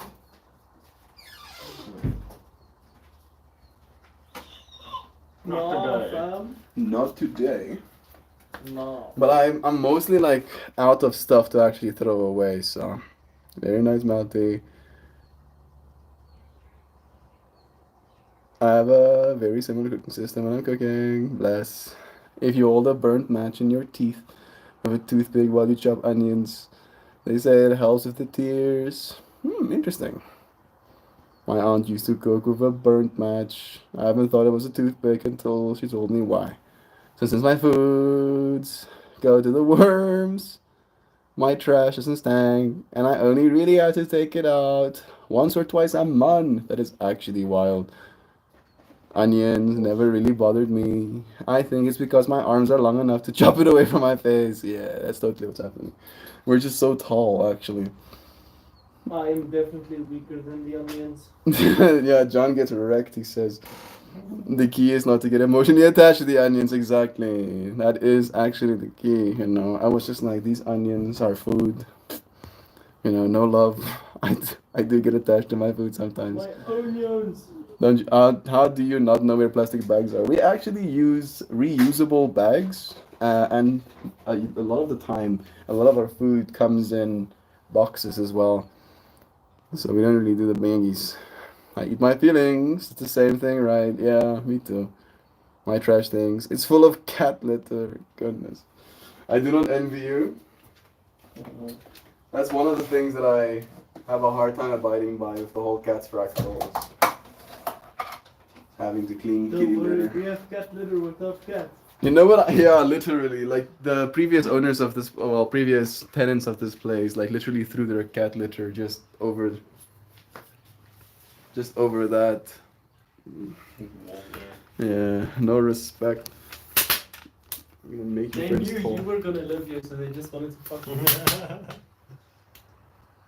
you. Totally. That's totally what's happening. Alright. It was funny. A little better. Yeah, maybe one day I'll get myself like one of those hairless cats, so I don't have to deal with the hair. And I'll have enough money to have one of those auto litter machines. Have you boys seen those? I don't know. They're literally these like pods with a rotating bin in the middle that has like a sand level at the bottom of it. but the bin that is rotating has like holes in it. So it like as it rotates, it literally filters out all of the drola, Oh shit, that's pretty cool. and then just leaves the That actually sand. makes it very convenient. And then at the bottom of it, you just have like a little baggie that you throw away Yeah. instead of having to Oh, you just get your hands involved in the kitty litter fractal. I use reusable bags when I actually physically go to the store, but most of my grocery is delivered. That's true. Between my chickens and the snapping turtles, we don't have a lot of food waste in the garbage. Bless them. Yes. My tortoises are on a strict diet, but the wild turtles and fish, those guys eat pizza sometimes. Nice. Bless them. I'm sure they're pretty stoked about it as well. Right? It's probably not good for them, but it's also not good for us, and we're also pretty stoked about getting pizza every now and then. So, yeah. C'est la vie. I was like thinking about this today, thinking about the whole berry eating fractal. Thinking about the fact that the primates in captivity probably have a better diet than me. Like, unironically. Like, actually have a better diet than me. And it made me think about how, from the primate's perspective, they might see these human beings walking outside, being free, and then at the same time eating foods that is literally poisoning their bodies, while that same monkey is being fed a diet that is nutritionally whole and will keep the creature in its best state for as long as possible. Just like thought that dichotomy was very interesting. I put some garlic. And then I put some garlic on it. I wonder, should I brown the mince with the garlic first before I do the onions and stir fry? It's a lot of mince though, so it's gonna be hard to brown. I'm gonna have to block some of that with heat. No, I'll do veggies first. Oh, I have the best cat litter box. It's a cabinet, and I cut the hole in the bottom side of it. And the smell is contained. I tried to remember to show y'all in the Discord later. Siobhan engineered her own solution. Why am I not surprised? Woo! Get some aromatics in the air.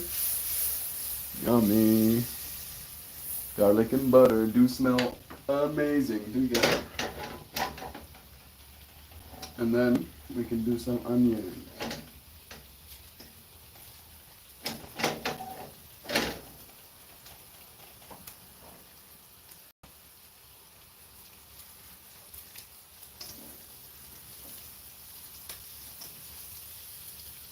Helps to work them a little bit, get them separated, at least for me. Otherwise you're doing most of it with a spoon afterwards.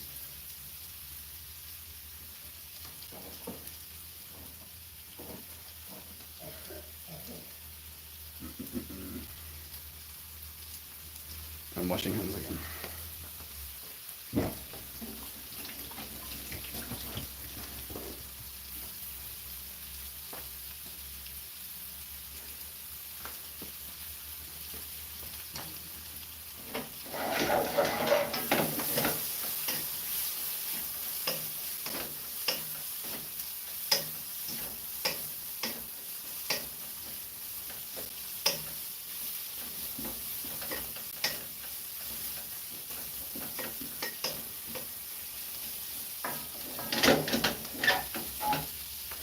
I actually bought a new spice recently. This one. It's called seasoned salt. Has paprika flakes, black pepper, garlic, green bell peppers, onions, mustard seed, coriander seeds, red bell peppers, and parsley.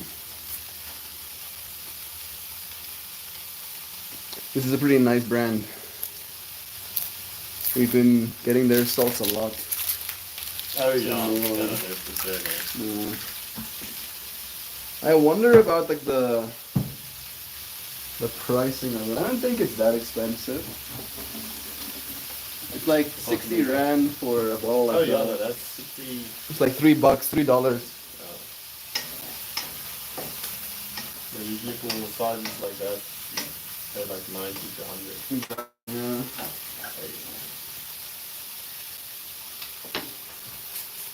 That's the price there.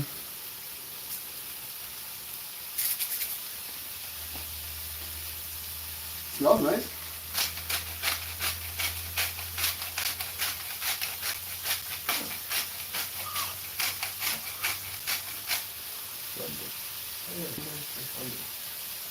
Smells very nice. Like you can smell those peppers weirdly enough.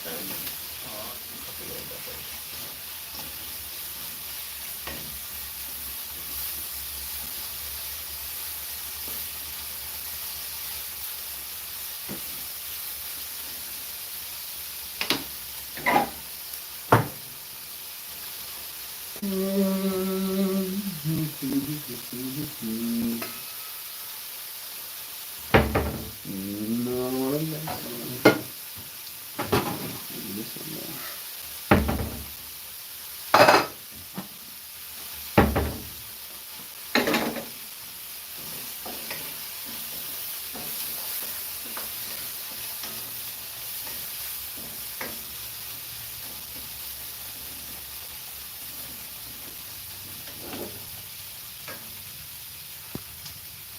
Chicken stir fry. I am making some chicken stir fry indeed. Garlic, onion, butter, pepper. It's a good start. I am gonna season the chicken. I have some of this, which is like a sea salt and brown sugar, paprika, even some breadcrumbs as well. Like it's basically salt and sugar for flavorings. I'll add some of this again. And then this sweet and smoky barbecue as well, which is also salt, garlic, sugar, mustard seed, coriander, paprika, black peppercorn, cumin, chili, white peppercorns, oregano, thyme, paprika. So it might sound like a lot, but I do like that.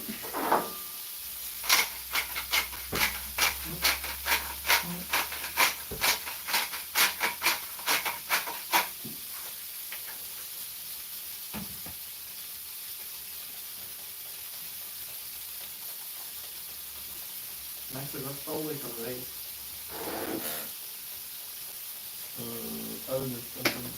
Every time I eat a salt.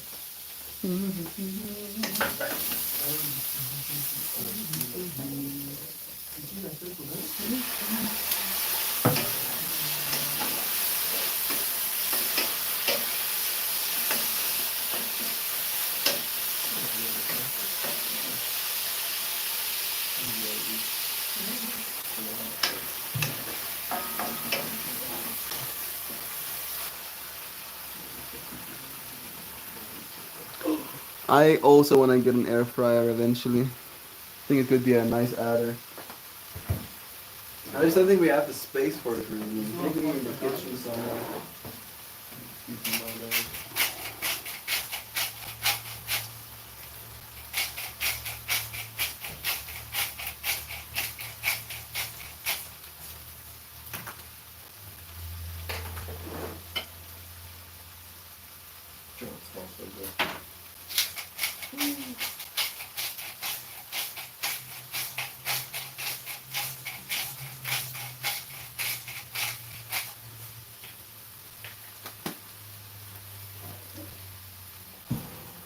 That's smelling amazing. Some onions, garlic, and butter, dude, being caramelized.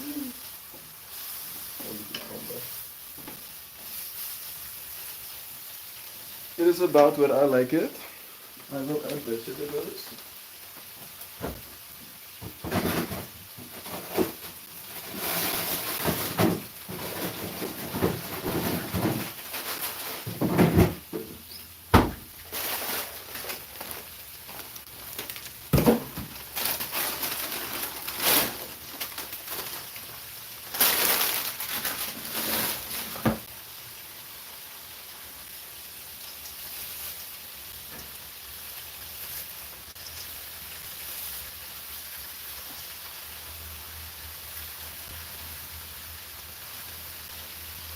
These used to actually be unfrozen.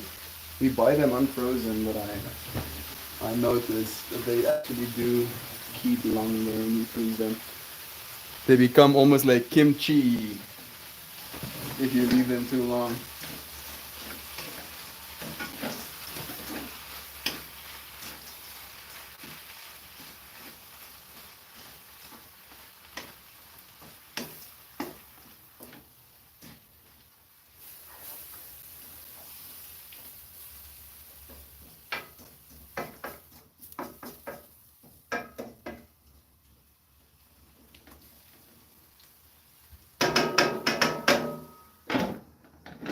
That is gonna have to stay there for a while.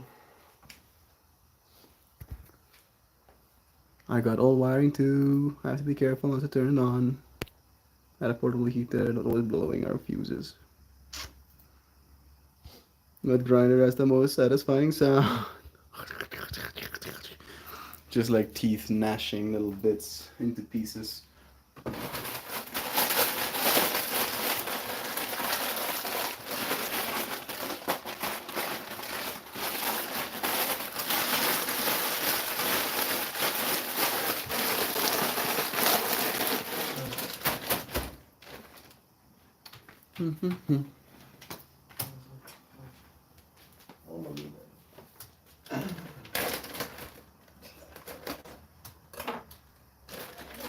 I do correct. You must know.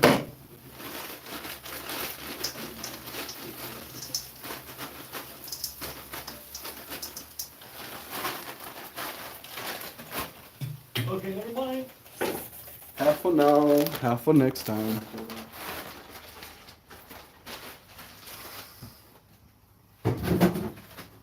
Look at this, Max.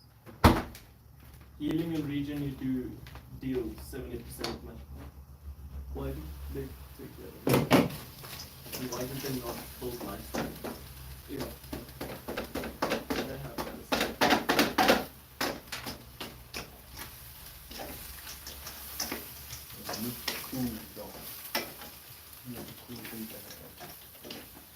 They're simply not as good as you are, John. And I'm not even saying that jokingly. I'm serious. Like they're just maybe they don't know how Some of it they're. literally is just the case of they don't know. They're actually just They're not paying attention to those metrics. no.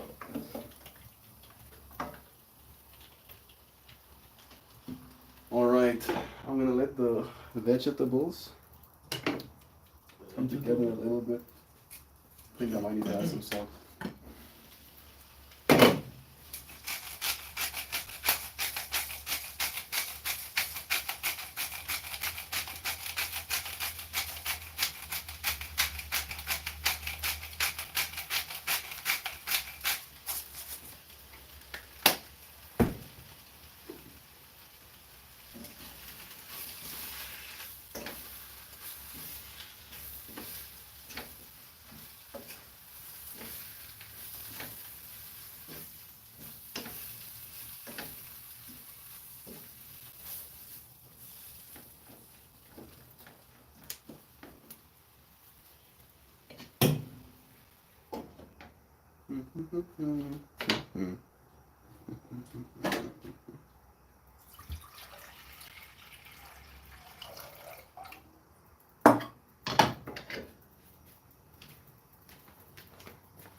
Some water for pasta.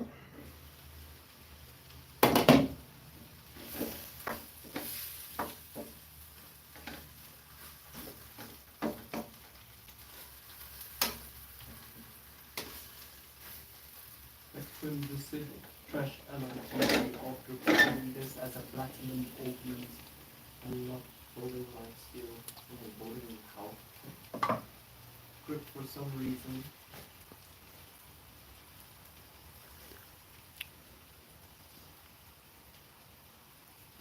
Carmen Army, hi, Your Majesty.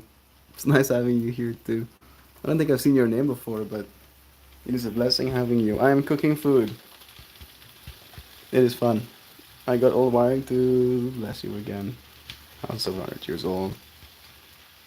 To bust out the walk today. I'm going to smoke a giant piece of cow this week. To me thinks that does so nice. I am no one.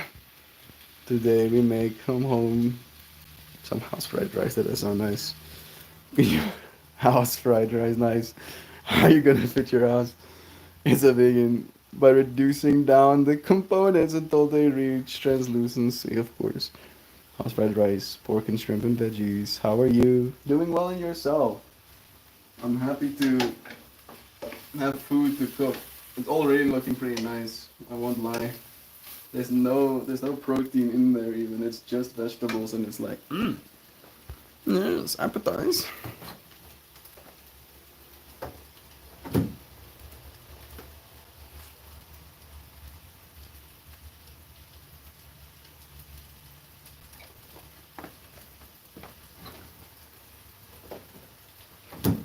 I do think I'm gonna do something a little bit unconventional.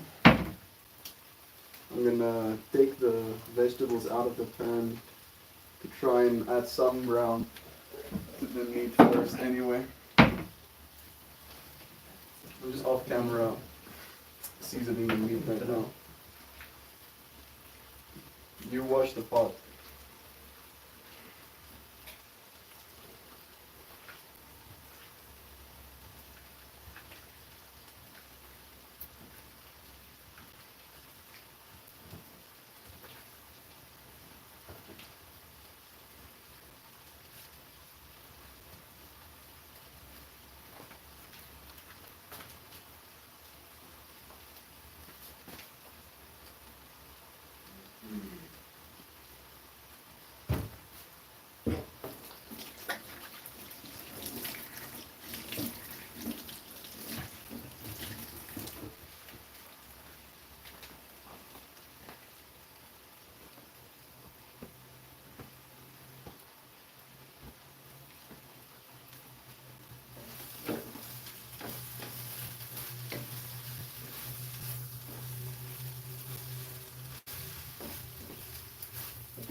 No Shell Bell today. Maybe not.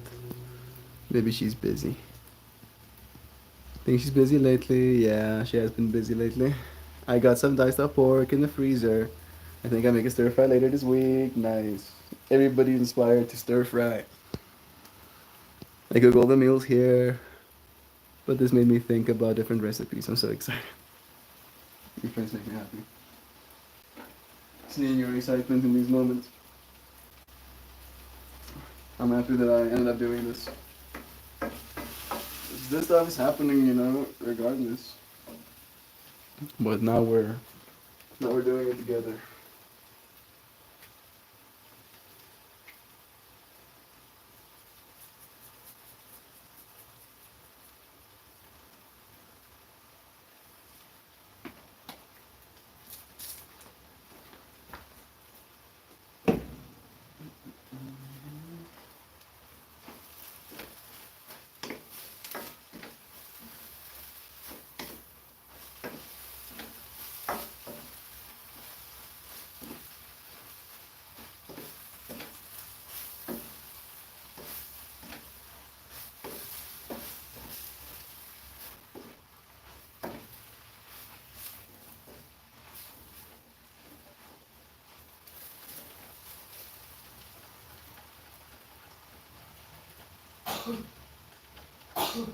Bless you. Bless you.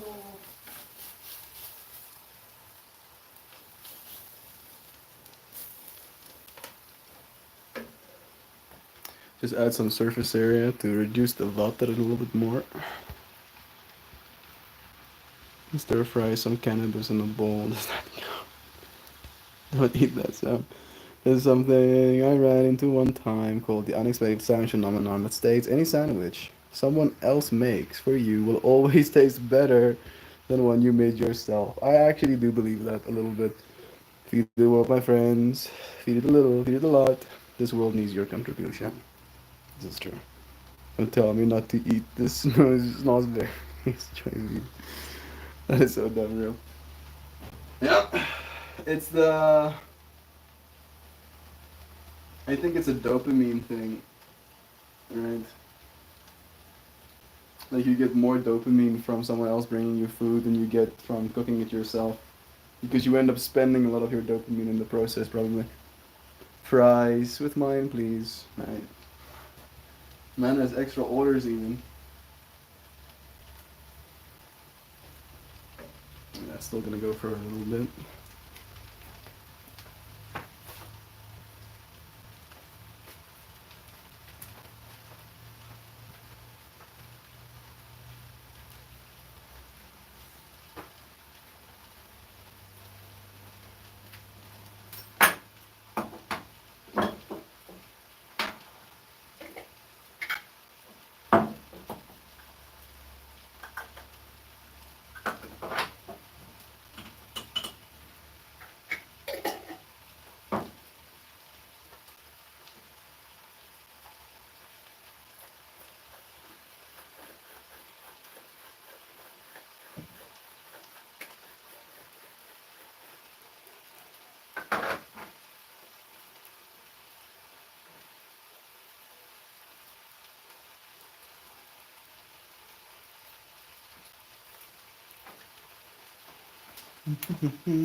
What makes this taste so good? We imbue food of our intentions. Has my food tasted good, Max? Every single time was amazing. Man, that's nice to hear. Every single time was amazing. No, definitely, you definitely know what you're doing. Thank you, bro. You can. I must be putting all of the right intentions into the thing. Exactly. Yeah.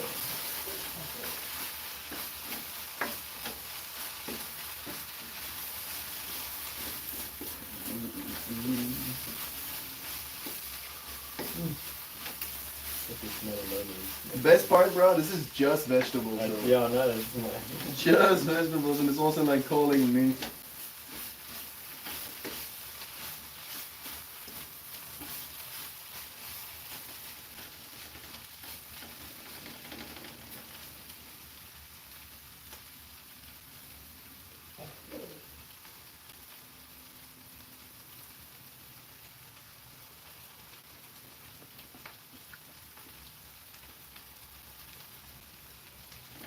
Okay.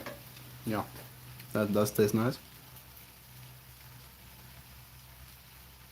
No one wants to eat hate and ire. My brimstone is my favorite. That's not what the salt and vinegar potato chips taste like to everybody else. Like so, like salt and brimstone. What would it? Let me read that again. Like hate and ire. Hate and ire. I actually like salt and vinegar chips. You know, I'll be the one who says it. Also do enjoy it. But I think that's from my mom. She likes salt and vinegar. My mom too. My one cousin ate so much of it that his tongue has like cracks in it and stuff, dude. It's pretty weird. Like permanent. I think so. Yeah. Nice. But damn, that older cousin of mine with the 2 kids, bro. Oh, that one. Yeah, such a strange fact. Like showing me his tongue, bro. Maybe he was lying to me. He was like, maybe it's for some other reason, but he's yeah, he was like telling me like Salt because he vinegar. ate too much salt and vinegar chips, dude. trying to save all those salt and vinegar chips from salt. And bro, no jokes. To this day, I do go and check my tongue sometimes after eating a bag of them, bro. Has it happened? Is it Is my tongue broken now? Okay, veggies put aside for now. I'm gonna quickly blanch all of this off.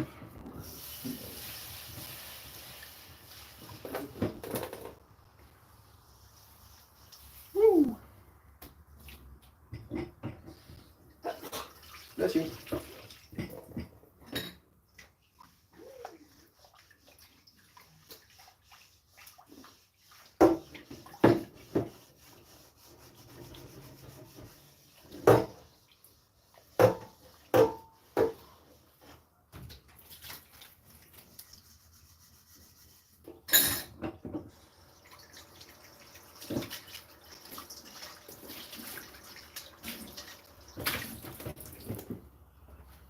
Alrighty.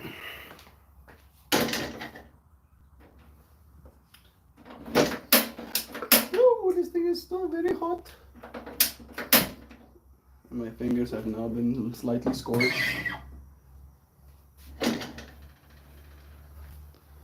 Alrighty. Now for the chicken part of this fractal. I have some coconut oil here that I will employ. That should be enough. Maybe just a smidge more. Fat's not bad for you.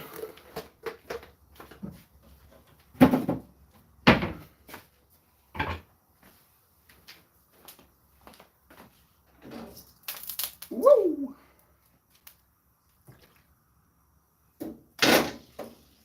I just dropped some meat on the actual grill. This part of it's not pretty. Oh my goodness. This is causing me so much cringe. Especially doing this on film. Welcome to the internet. Take a look around. Anything that heart of yours can think of any time.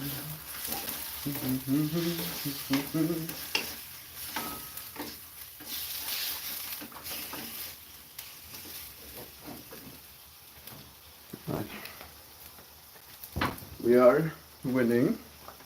I think now that this is happening, we can do this as well.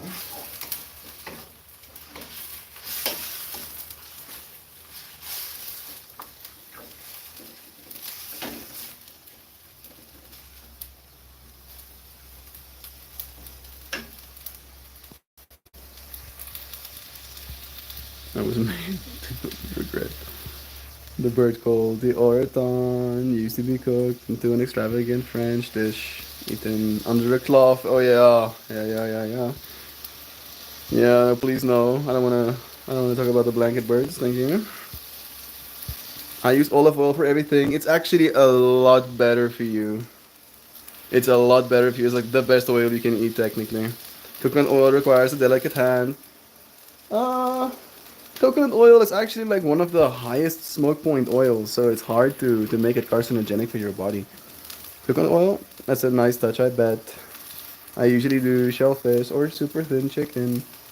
It sure does. I just have to keep this moving. Moving, and then I should leave them to not move. But not yet. Coconut oil. Okay, missing some compost.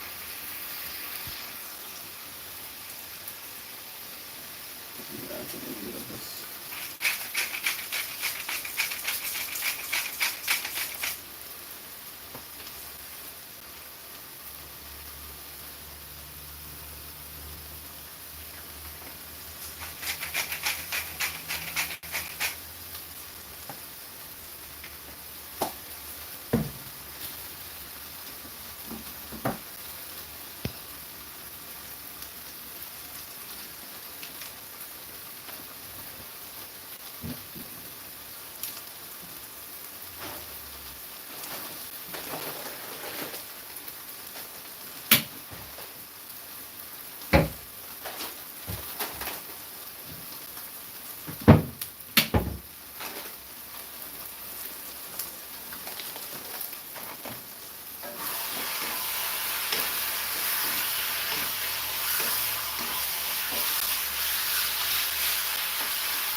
I love this.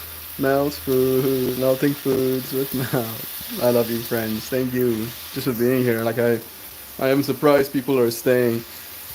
I always thought it had a slow temperature flash point, smoke point. Not actually the other way around. I've always stayed away from it unless it was specifically dishes. Good to know, Melty. Thank you. Thank you for listening, bro.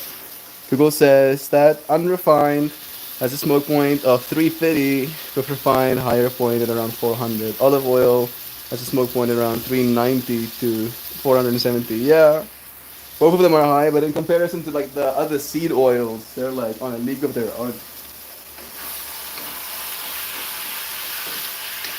And coconut oil is cheaper, which also helps. Like if you're like mildly health conscious, but you're still broke, coconut oil is a good way to go. Coconut oil and butter, that's really the only fats I cook with. That's the only fats I cook with as well. I do have like a bottle of coconut, like olive oil here, but I rarely use it, to be completely honest. I do want to like, I don't know if you said this as well, I want to use more like olive oils on my salads and stuff. Olive oil is yum, mixed with garlic. Use it a cold dressing, yeah, herbs. On herbs, I agree. I would like to eat it more like that as well. MCT oil too, you're right. It's always my go-to. It is very good for you. Get the extra virgin, cold pressed stuff as well if you can. We love novelty. You cooking on stream is novel, so we watch you make the noms. Vegetable oil, corn oil, least favorite for deep frying and stuff. Ghee, upgraded butter, savor. That's savory stuff. I haven't eaten much ghee in my life. I don't know if we have a ghee culture in South Africa, kind of like.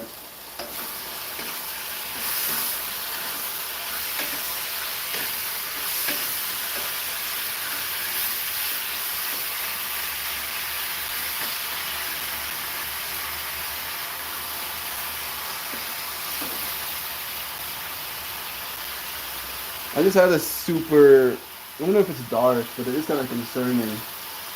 Like of old people, what they might have thought the sounds. I'm having a hard time even articulating. What do you think people of the old thought about the sounds that come out of food when you cook them? Right? Like to some person, it might sound like that meat is screaming right now.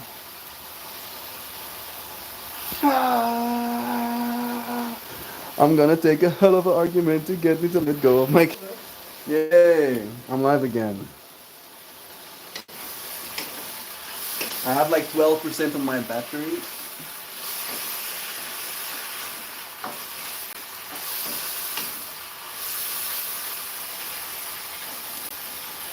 But I can technically plug in here. Can I? Technically? Technically I can, I think. Yeah. I just need more grid.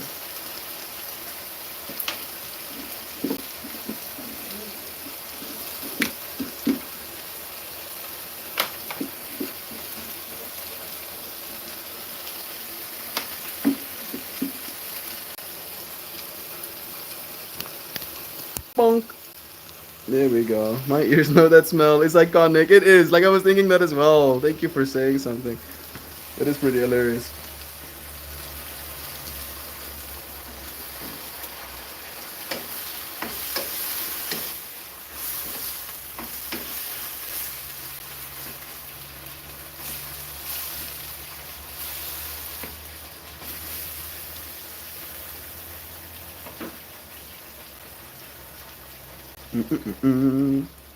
Probably thought you were releasing the food demons when it started sizzling, right? I was thinking the exact same thing. Like the demons in the food are coming out, cooking herbs and roasting buns with mouth. Bless the meat.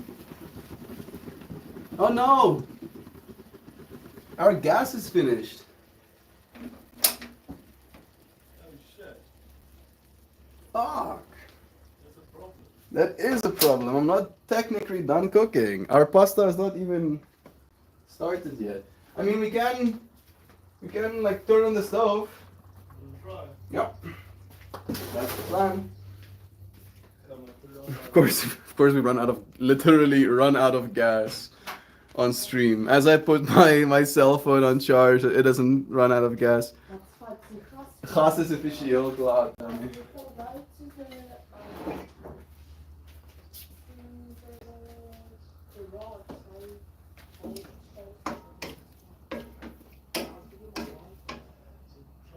May I have a little PC?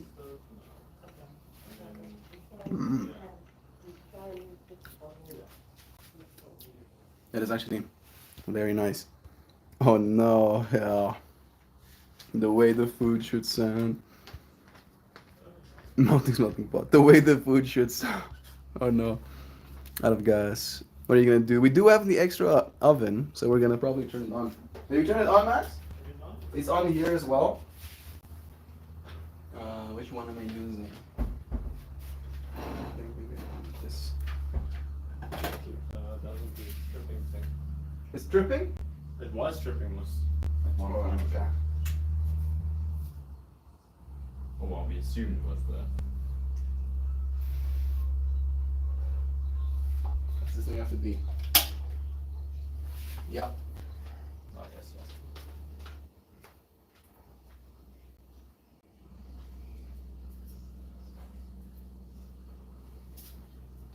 It make heat. It make heat.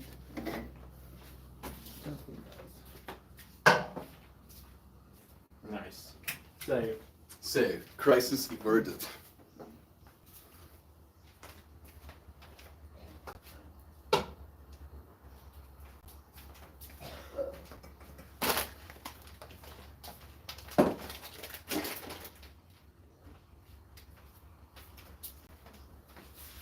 How's that for solving the problem? Second oven money. No, the original oven is built into the apartment, and then we got this little gas one with a gas bottle underneath because it works out cheaper to use fire instead of electricity. In South Africa right now, at least, we're not generating enough of our energy from the sun just yet. I burn food every time I have to cook on an electric stove. The gasless cooking is way harder to do. It is definitely a difference. I'm just putting it on my other oven. I cooked on an electric stove most of my life. It's easy once you get used to how the burner warms up. Yeah, how rapidly. Talking about.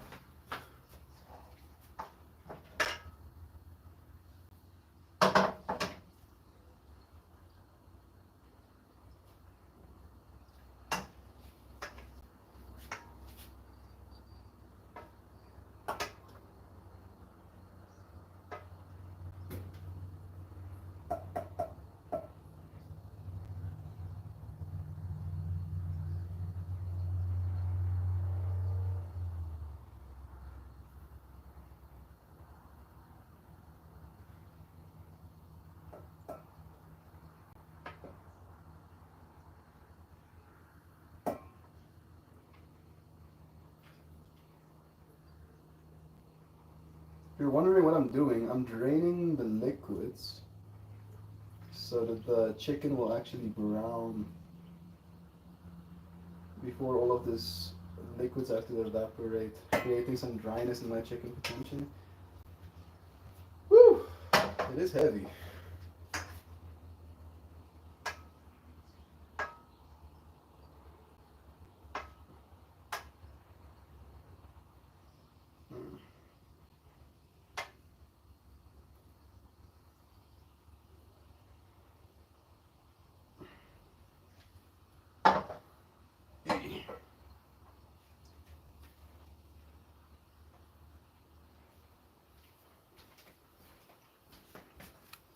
That sauce will not go to waste though. It will be reincorporated. I was just thinking it is time to season my iron again. Bacon. My cast iron is so seasoned at this point that I rarely need to do it. I rarely need to do it anymore. Nice. Siobhan has like one of those like mystical item cast irons. If I may, salted butter and popcorn, onion on high heat. Nice.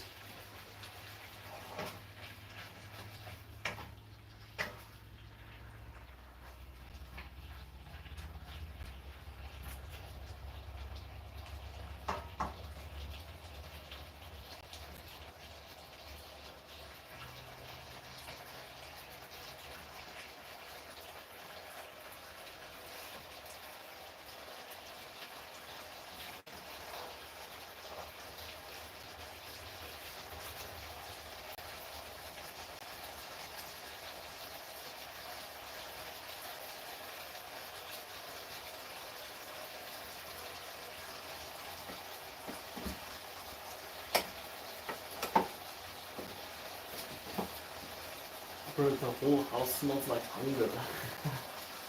Smells nice. You want to eat food? Yeah. It's almost ready. Cast iron is more weapon in the kitchen and in the battlefield. Get you one. I really do want one. I just don't know if I'd be responsible enough to own one. It's a fairly new iron, so it's still a long breaking period ahead of it, of course. But there's nothing to it but to do it, right? Right?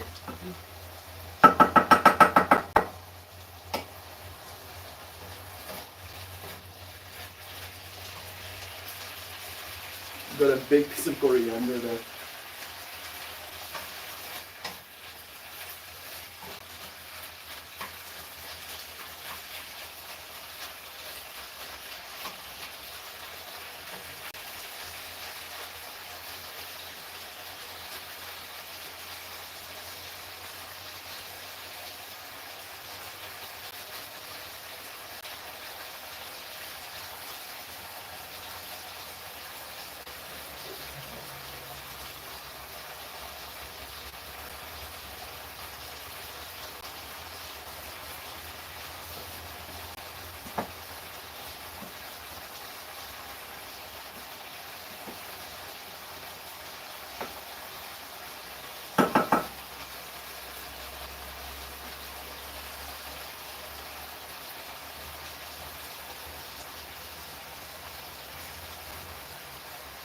The key is finding one you can wield comfortably long term. Can't be too heavy. It's a one-handed weapon. They do have to be maintained. I never let food sit in it. I never try to let food sit in my pans, but it happens. And yeah, I am aware of the level of responsibility it takes to own one of those things. So I don't know if I'm there yet. Dual wielding kitchen utensils, got my sword and shield. I freaking love this fractal of seeing you like a D&D character right now. Jovan, when the apocalypse comes, my 10-inch cast iron skillet is a must for survival. Like you said, weapon, kitchen utensil, bulletproof helmet. Okay.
Cast iron, den andan Peyton's firelighter of a fire poker.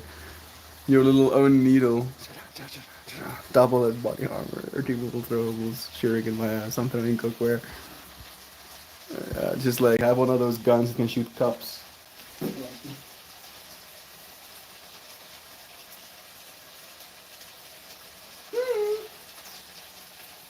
Smells nice.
Sometimes my noodles congeal a little bit. I don't know if it comes like that from the factory or if it's because of my water temperature, but it makes my noodles stick to each other and it's causing me anger. Nobody wants to get caught flat-footed with a cast iron cookie skillet. So you're a cookware warrior. But all the food you cook is terrible because you invested all your points to strengthen endurance. Nice. Like, you just see this dude rocking up to a place, always decked out of cookware, but his food always tastes horrible because they're actual weapons. He might as well have shown up with a massive axe. He just chose to use cookware.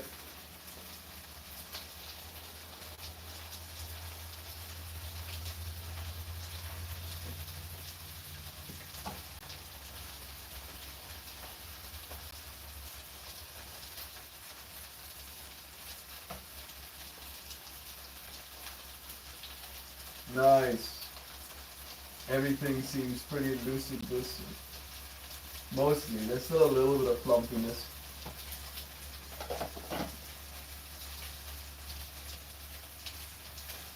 I am telling by smell whether or not there is a Mylar reaction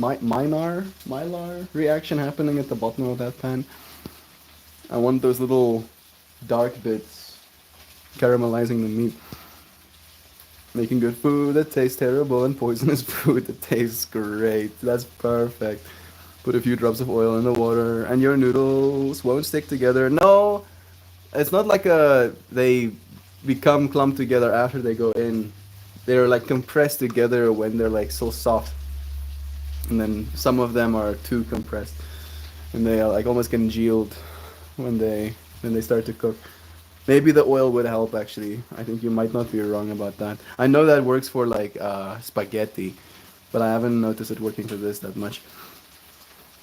Poisonous food that tastes great requires the home sparkle LSD sprinkle. You can use salt instead of oil.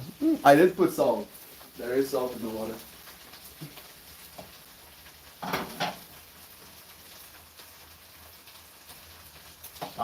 I can smell it.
Boiling salt water keeps the noodles separated. Yeah, that was boiling salt water, but I don't think it's like a technical problem. I think it might just be like a manufacturing problem a little bit. Because it has happened many times, and I've changed my technique many times as well.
It helps to run the cold water as well if you're draining out the water to make sure you don't hurt your pipes and stuff. Some of it's a little bit together, but it's fine.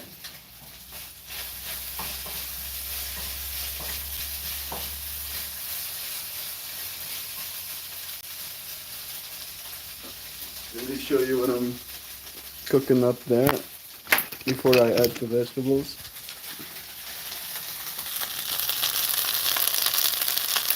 Well, you can see that. Woo! Now we're all steamed up.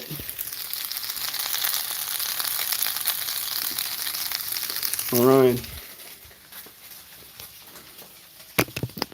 I think this might be the end. It's just now putting stuff together. Cauldron your noodles to shock them so they stop cooking and they say al dente. Yeah. Yeah, that's true.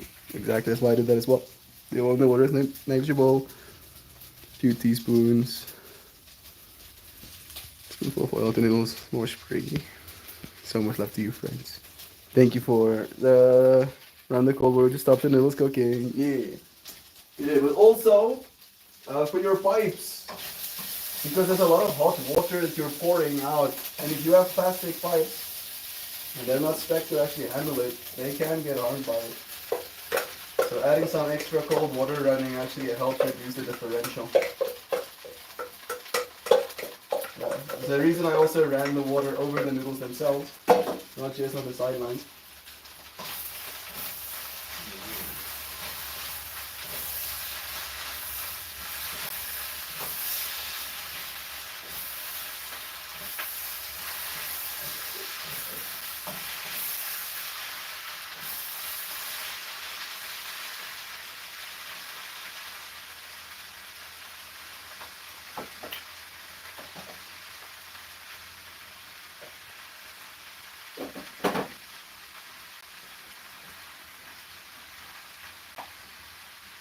Well, the noodles are nice and springy. Thanks for cooking for us, Melty. Thank you for being here with me. Maybe at some point having this experience will be followed with me giving you a bowl of your own. Fun kitchen adventures. Tasty Tuesdays to you. So much love to all of you friends. Thank you for joining me, spending these moments. I really enjoy spending time with all of you in the mornings. These moments always brighten my mood and make me smile a bit. Thank you. Udal has a plastic pipes like we do. We have plastic pipes. Using the dishwasher would melt them. We don't have a dishwasher.